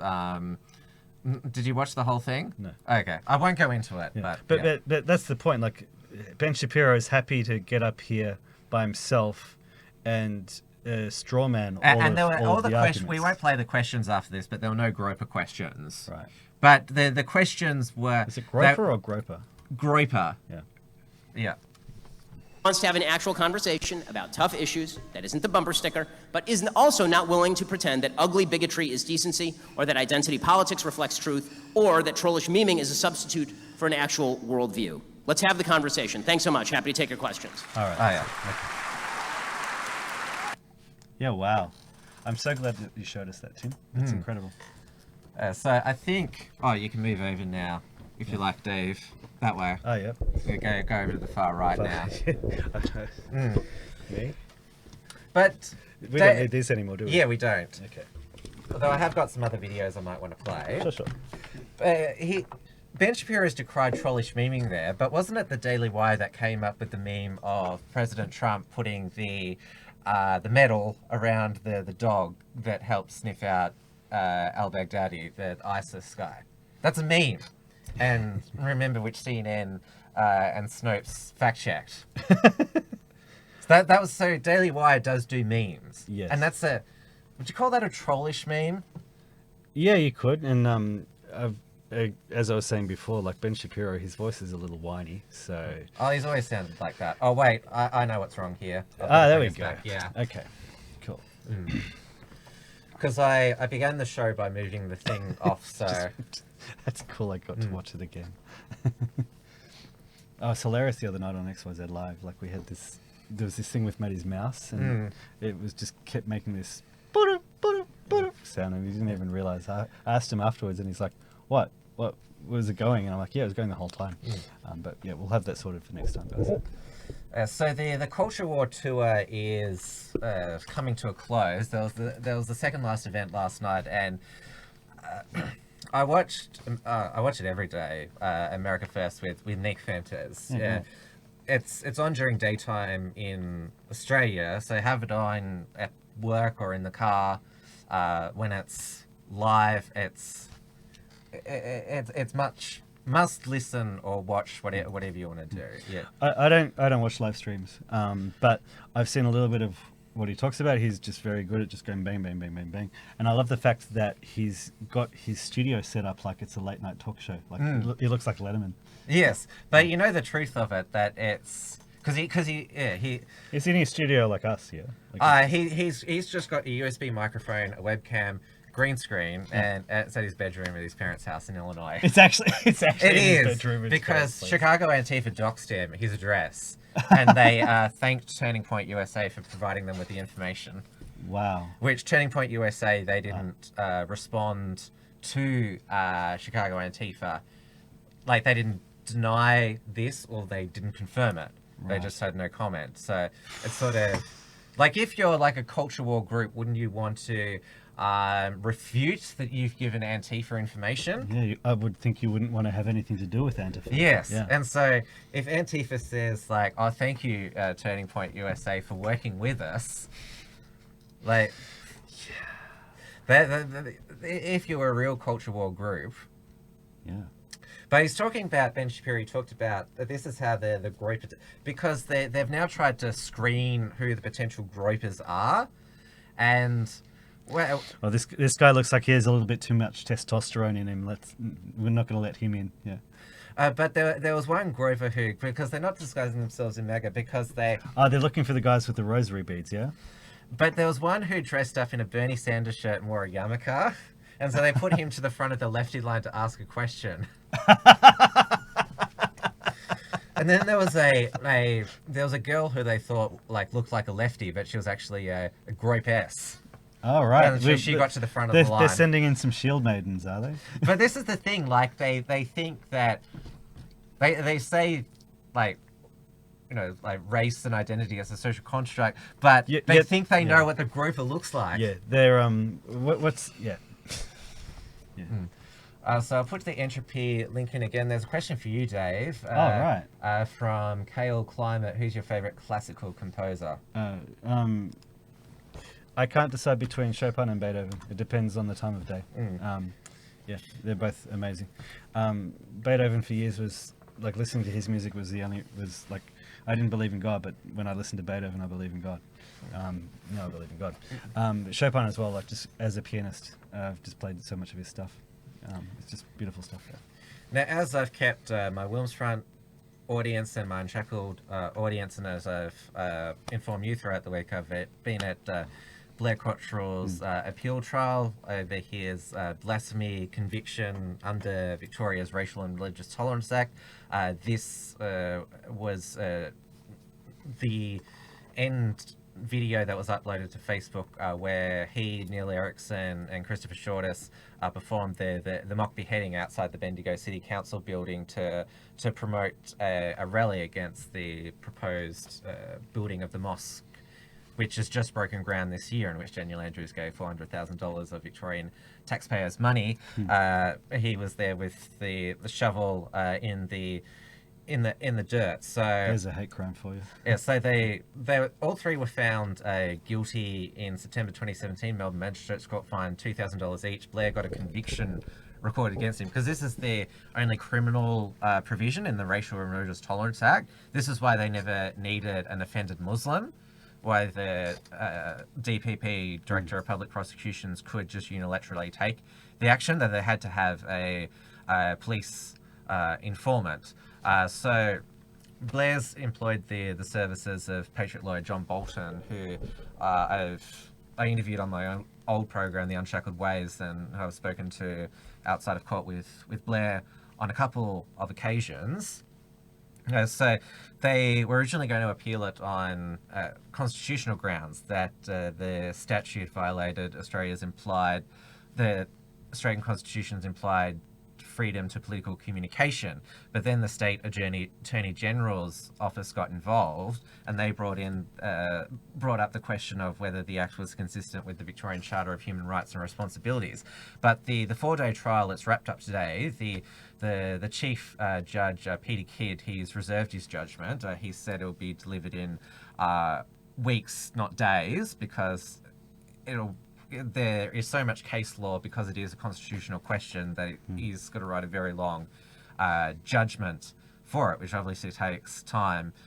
But the trial has concluded, and it's basically been an educational experience for us all, in that we do not have an individual right to free speech in Australia, and the implied freedom to political communication, which the High Court created because Australia's constitution says we need to have responsible and representative government.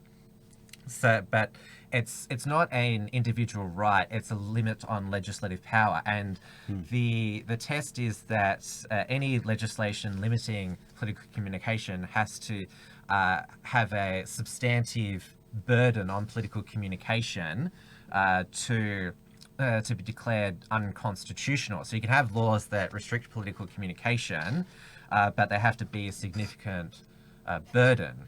And basically, because like the mock beheading that they performed in the video, I'm not sure if you've seen the actual, because it was played multiple times. I think I've seen it a few years ago. Yes. Yeah. So, like, a normie in the current year, and I played my interview with Blair last night on Wilms Front. I said the normie person who would see that could feel scared, intimidated, or threatened by that video. I'm not saying they're justified in that, but that's how our society is. And the idea of this Racial and Religious Tolerance Act is that if somebody is being racially or religiously vilified, that's going to deter them from participating in our democratic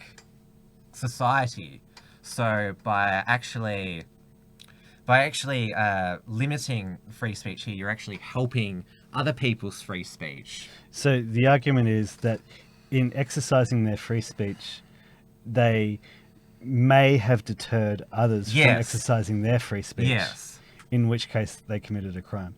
Yes. Under this section, yeah. yes. Aside from the fact that there's an assumption built into the argument, it's an incredible just flip. Because are they saying that anything that you do or say that might intimidate somebody out of exercising their free speech, you can be prosecuted for that? That would set an amazing precedent. Well, it just means that this is what the prosecution and the state attorney general's representatives arguing, that the Racial and Religious Tolerance Act should stand.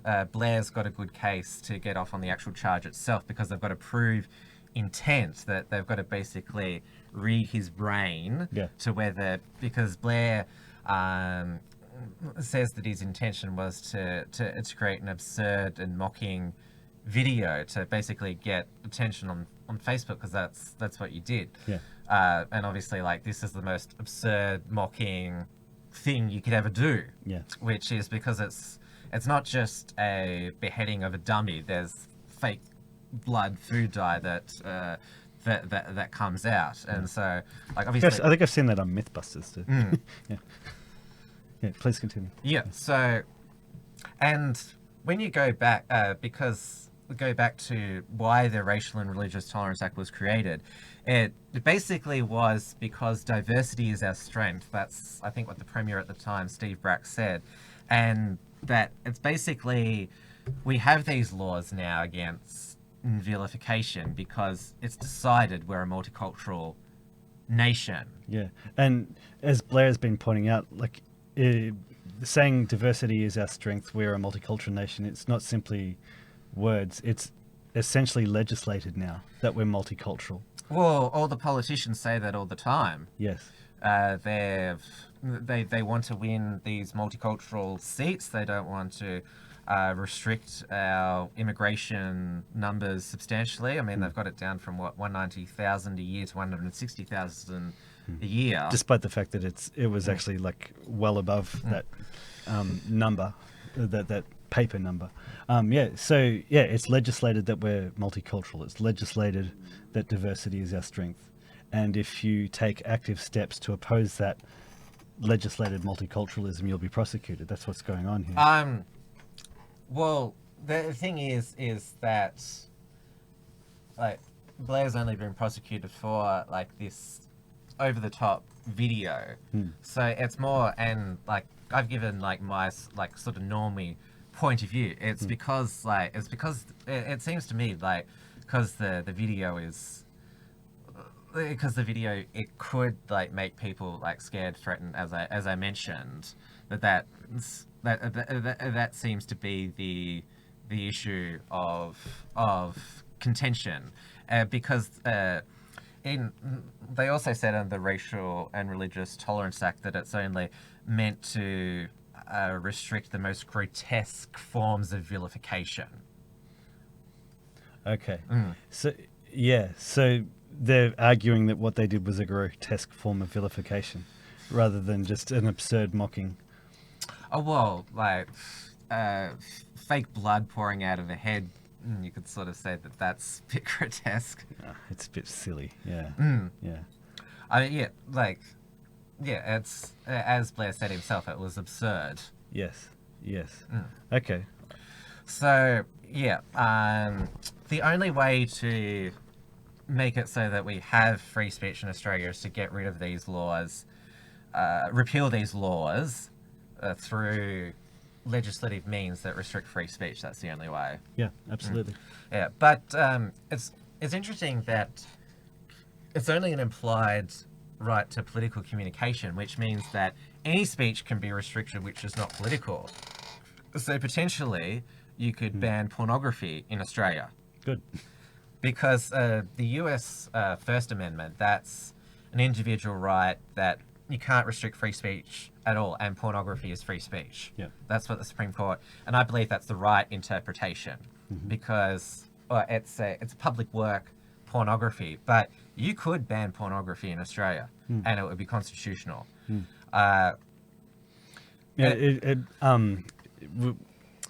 Adam Pickett has written a piece on the No Nut November, and we're going to publish it in a few days.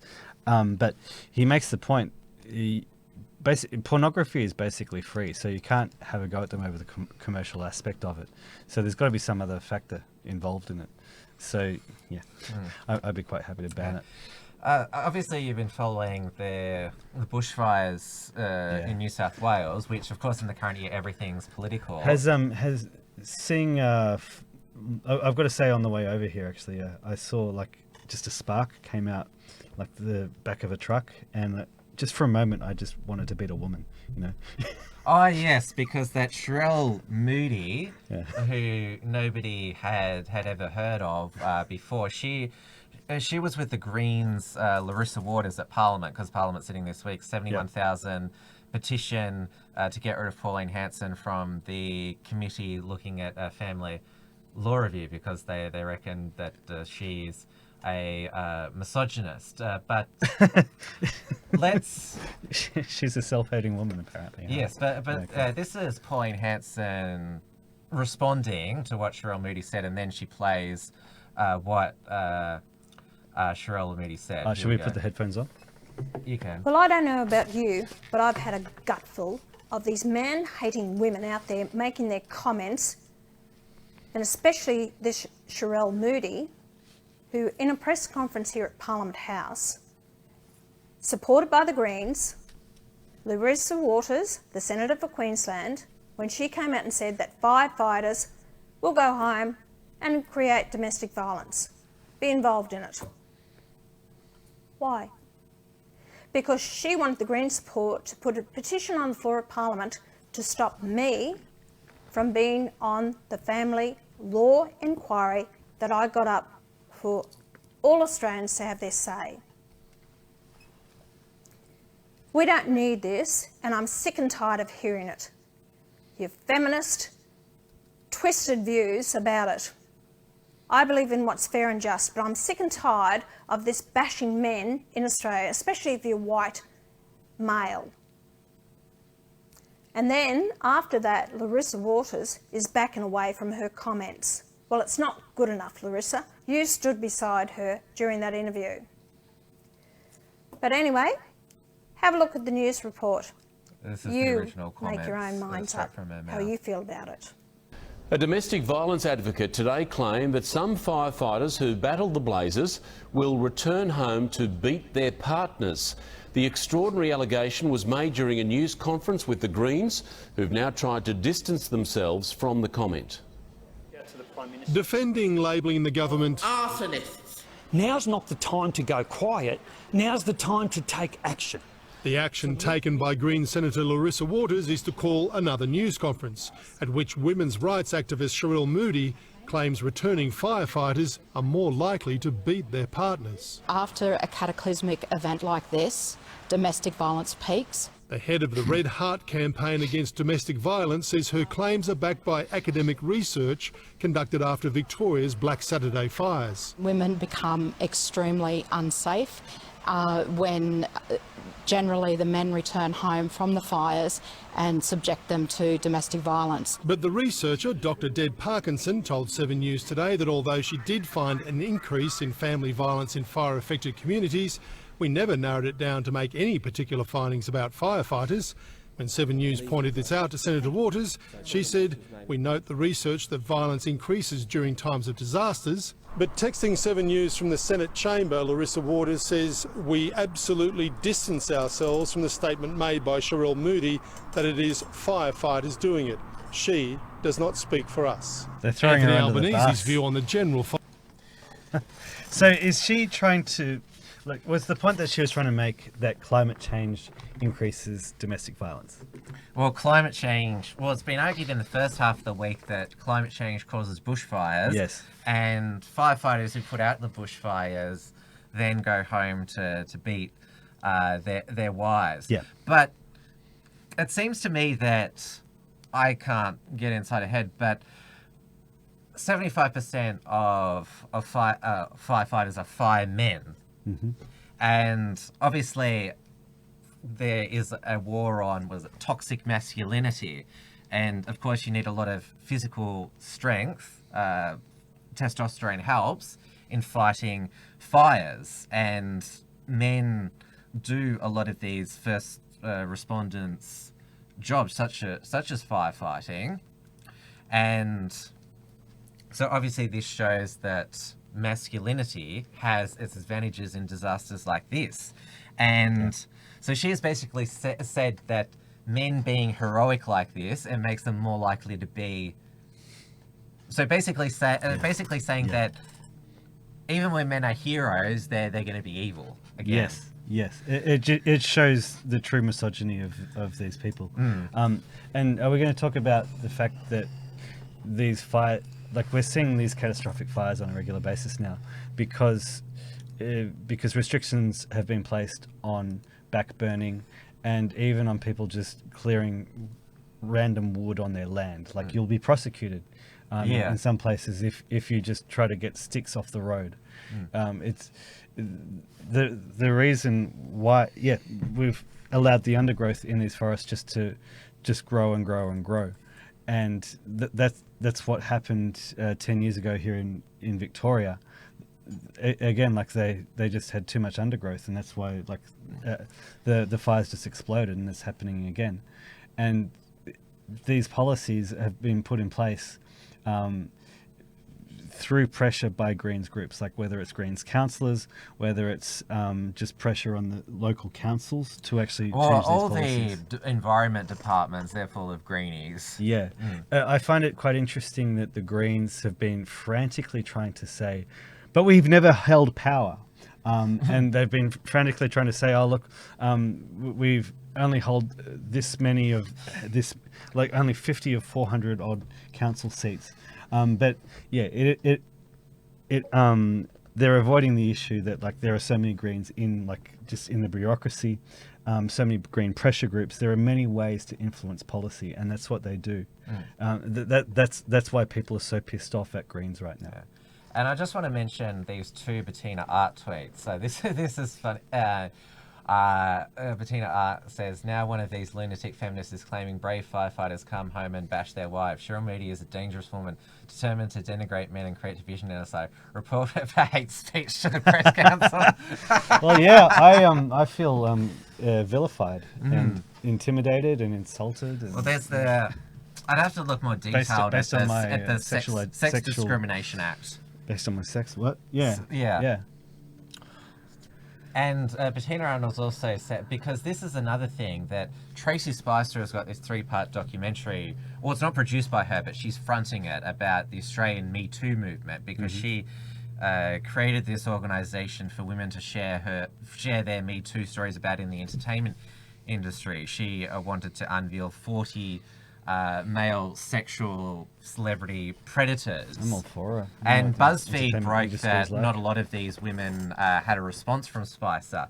But the ABC, they sent an advance copy of the documentary where they have Tracy Spicer going through their emails, and the documentary doesn't blur out the content of the emails and their names and addresses. Yeah, and so Bettina Arnold said, how dare the ABC name rape accusers, says Tracy Spicer. Here's our chief Me Too cheerleader, whose major cases prove total fizzes, now outraged that identities of accusers were disclosed in the documentary. Don't we know that only men should be shamed? But yeah, and Tracy Spicer has said, she addressed the Australian Press Club today and said it wasn't my fault, it was the ABC's fault. And... Does anybody ever take responsibility these days? Wow. And they've assured us that when the proper documentary does air to the public, because of course it went to the media first, who of course can be trusted, even though it seems that it's already circulated these women's stories. Yeah. So it looks like there wasn't much of an embargo on it. Yeah. And so when the documentary... The internet, was it on the internet? No, but yeah, I'm sure that there was sort of copies that, well, I don't know, but... Yeah. You can't stop the signal.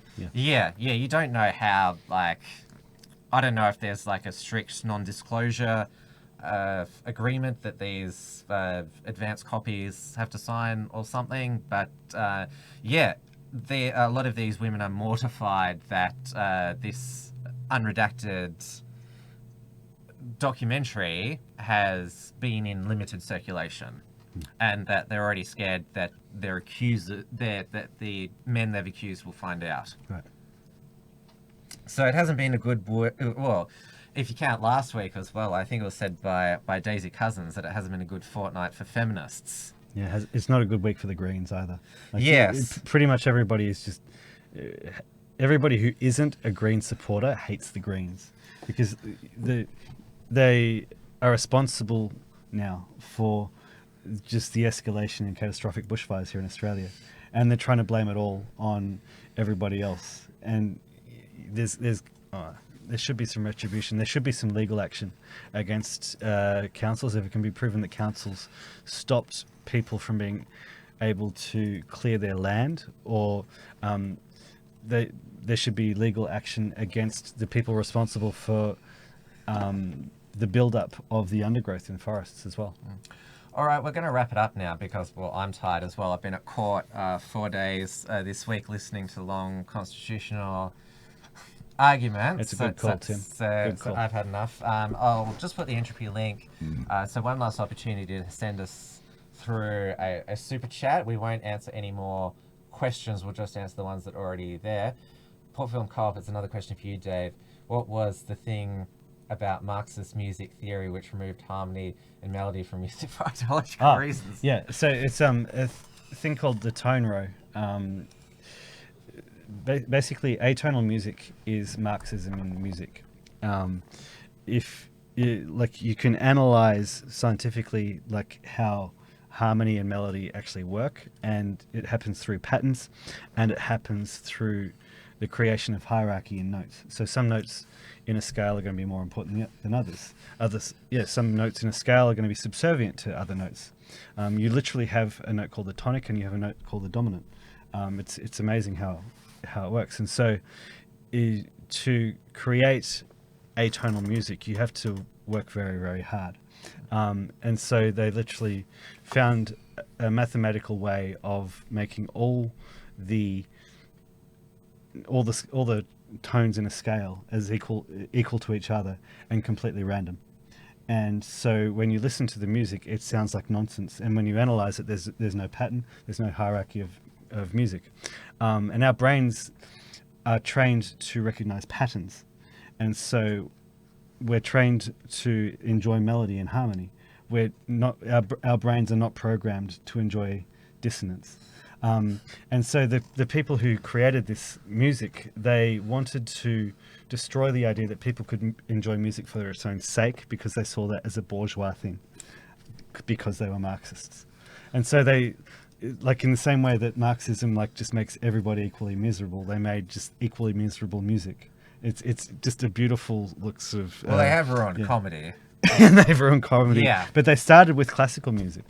Yeah, that's my contention. And Zero Tolerance has said, did you see the Aboriginal narrative on Facebook that they used to backburn? And why hadn't we ever thought of it? Well, we did do it. Well, we did do it. We saw that they'd done it, and it was the one good thing we learned from them. Yeah, that's what Warren Mundine said today, that how come we're not learning from the Aboriginals this week? Yeah. But on that, it reminds me, because I talked about it on Trans Tasman Talk, that a Aboriginal man was shot dead by police in Alice Springs on Saturday night. And was he trying to climb the rock? Well, there was a police officer had to be hospitalized in the struggle, so it wasn't just obviously if that happened, it just wasn't bang bang. And Jacinta Price, she posted on Facebook that the Aboriginal man who died was actually her cousin's son. Right. And so said, she called for calm, and obviously the family is grieving, wants answers. But the latest twist is, and I haven't seen Jacinta Price made a comment since then, that the Aboriginal police officer who fatally shot the man has been charged with murder. Yeah, right. Not manslaughter, murder. Right. Which, of course, murder, as we understand it, there's a premeditation in it. Yeah, right. All right. So that is a pretty shocking development, and because of course the left believe that police they just shoot Aboriginal people first, ask questions later, but of course the last thing police want to be accused of in 2019 is being accused of racism. So were you just saying that the police officer was an Aboriginal himself? I don't know who the police officer was. Okay. Obviously they're not going to share that information because he's been charged with murder. Okay, sorry, I misunderstood. They don't want to. That's all we know at the moment. Okay. But it's was in Alice Springs, Northern Territory, and a lot of people have said the reason why probably this man died is not because he was denied medical care, but because the helicopter ambulance, they're too scared to go into places like Alice Springs for fear for their own safety. Yeah. Okay. Yeah. So this is going to be it's already a tragedy on every account. So obviously, a man is dead, and now a police officer is accused of murder. So that's it. Yeah, it just seems to have gotten. I thought you said that the police officer was an Aboriginal. No, I don't know that. But yes, that's it for us tonight. I was going to play my interview with John Bolton during the intermission, but I'll do that on my Wilms Front program tomorrow night. And just my closing remarks. I saw Blair post on Gab before that apparently some leftists thought that he'd had his sentence increased because the criminal provision carries a 6 months jail sentence. So they, I don't know, maybe they fell for some fake news that, in their opinion, was too good to be true that he was in jail. But no. Blair, to all of the lefties' horror, is still able to be part of our community. Yeah. As I keep saying, like they really want to keep Blair out of public life, and they want to keep his message out of public ears because he's a very effective speaker. He makes a lot of really, really good points. And the moment people start hearing him speak, they're like, I like this guy. Yeah. Well, he's just turned 30 now. Okay, so he's a good leader now. Yeah. Oh, well, I turn 30 next Tuesday. So happy birthday. Next Tuesday, though. Happy birthday for next Tuesday. Well, you can say that to me on air now, but privately say it off air on the Tuesday. Okay. But I'm planning to with Blair, given that we're basically turning 30 at the same time, and we've grown up in sort of the same Frankston area, even though, like, obviously we are two distinctly different people, and so we're going to reflect on like how Australia's changed since our youth, bringing in our different life experiences, and obviously our personalities as well. Are you going to do a show with him? Yeah. Yeah, good. So that shall be, I hope, interesting, and obviously we'll provide might go into a bit more detail about after he's had a bit of time to sort of reflect on the trial, and I'm also keen to pick his brains on his perspective on the Groyper war as well. Pick his brains on everything. And also basically the re-rise of Mark Collett in the UK, because Tommy Robinson has basically just disappeared. Yeah, really? Well, he's not in jail, is he? No, he's free now. But have you heard much Tommy doing much? No, but there's a lot of stuff I ignore. Yes, but I follow this stuff more closely. Yeah. Well, let me put it this way. I haven't heard you talk about it. Yes, but Mark Collett seems to be everywhere now. Yeah. I mean, Patriotic Review Weekly, and there's his Patriotic Alternative. And that amazing video, We Were Never Asked. Yeah. Yes, but I keep forgetting her name. It's Laura Towlers. That's her name, isn't it? Yeah. Yeah, and he is incredibly well spoken as well. He doesn't and ah like me at all. He's really eloquent, and he's so knowledgeable. He's good in debates too. Yeah. Yeah. And I did watch the when he had his first major mainstream media appearances in the summer of 2002, when he was on that Channel 4 documentary, Young, Nazi and Proud, and Russell Brand's documentary was that Nazi Boy. That was when he was 22. Yeah.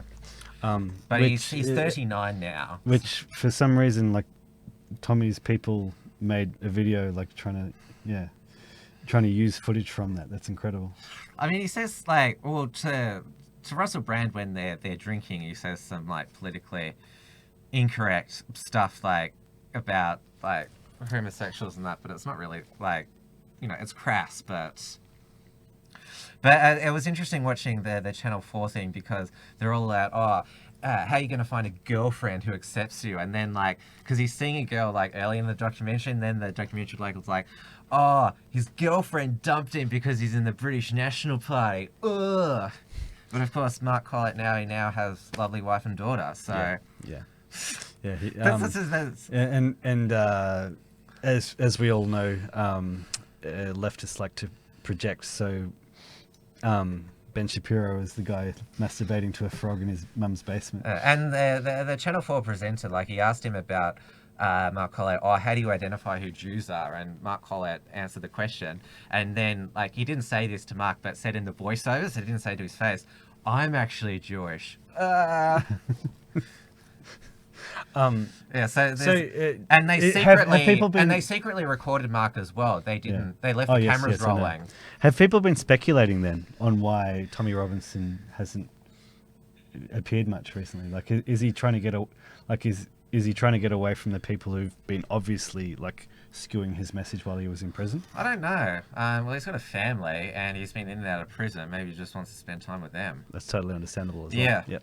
But yeah, that's all from us tonight. I'm off to have a sleep for a long, long time. Good. Well, everybody can come to XYZ, xyz.net.au.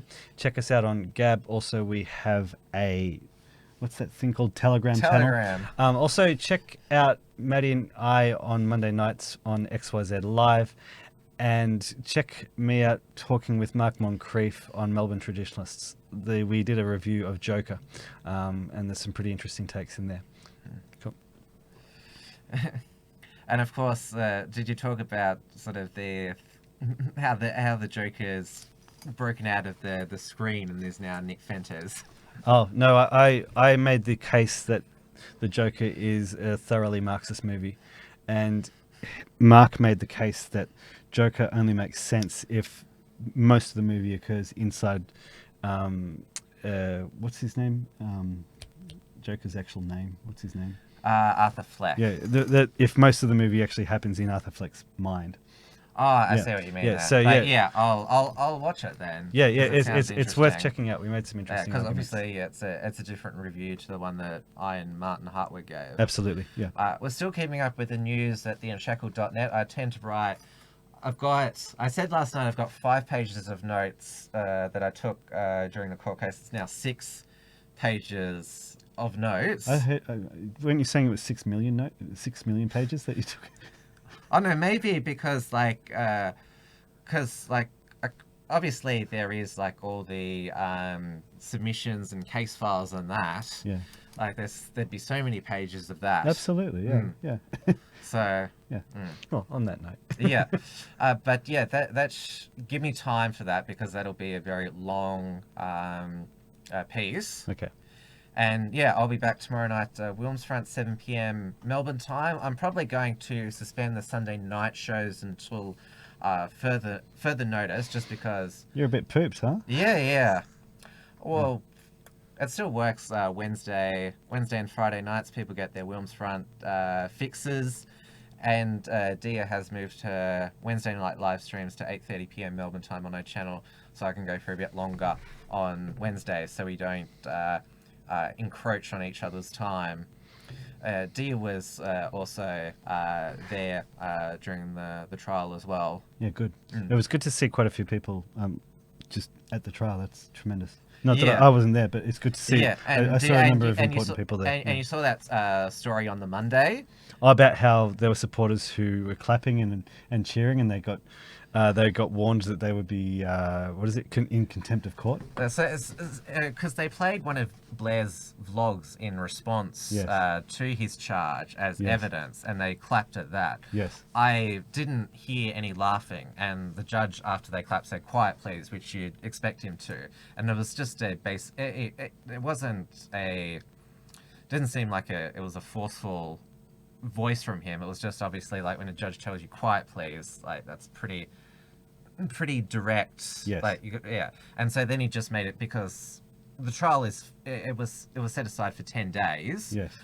So obviously like at the end of that day, given that there had been, just obviously I expect the court to be in silence. And then when the case did adjourn today, Chief Judge P. Kidd said, I want to thank the gallery after the first day's noise that you've been silent for the rest of the time as per my instruction. Okay. But that won't be reported. Of course not. Yes. Yeah. Okay. Yeah, so. And, of course, the Uncuckables has its own website at theuncukkables.com where you can check out the archive of episodes, subscribe to the podcast version of this show, and we also have a newsletter that we're trying to start up for the Uncuckables. So if you're on the Unshackled or XYZ mailing list, sign up for that so you can be notified when Unshackled shows are going to begin, and also to catch up on the live replay.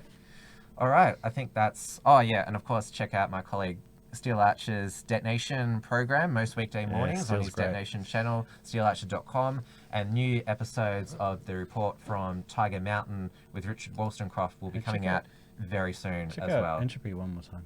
Oh, Entropy. Sure thing. Okay, cool. Yeah. Thank you very much, everybody, for listening. Always appreciate it.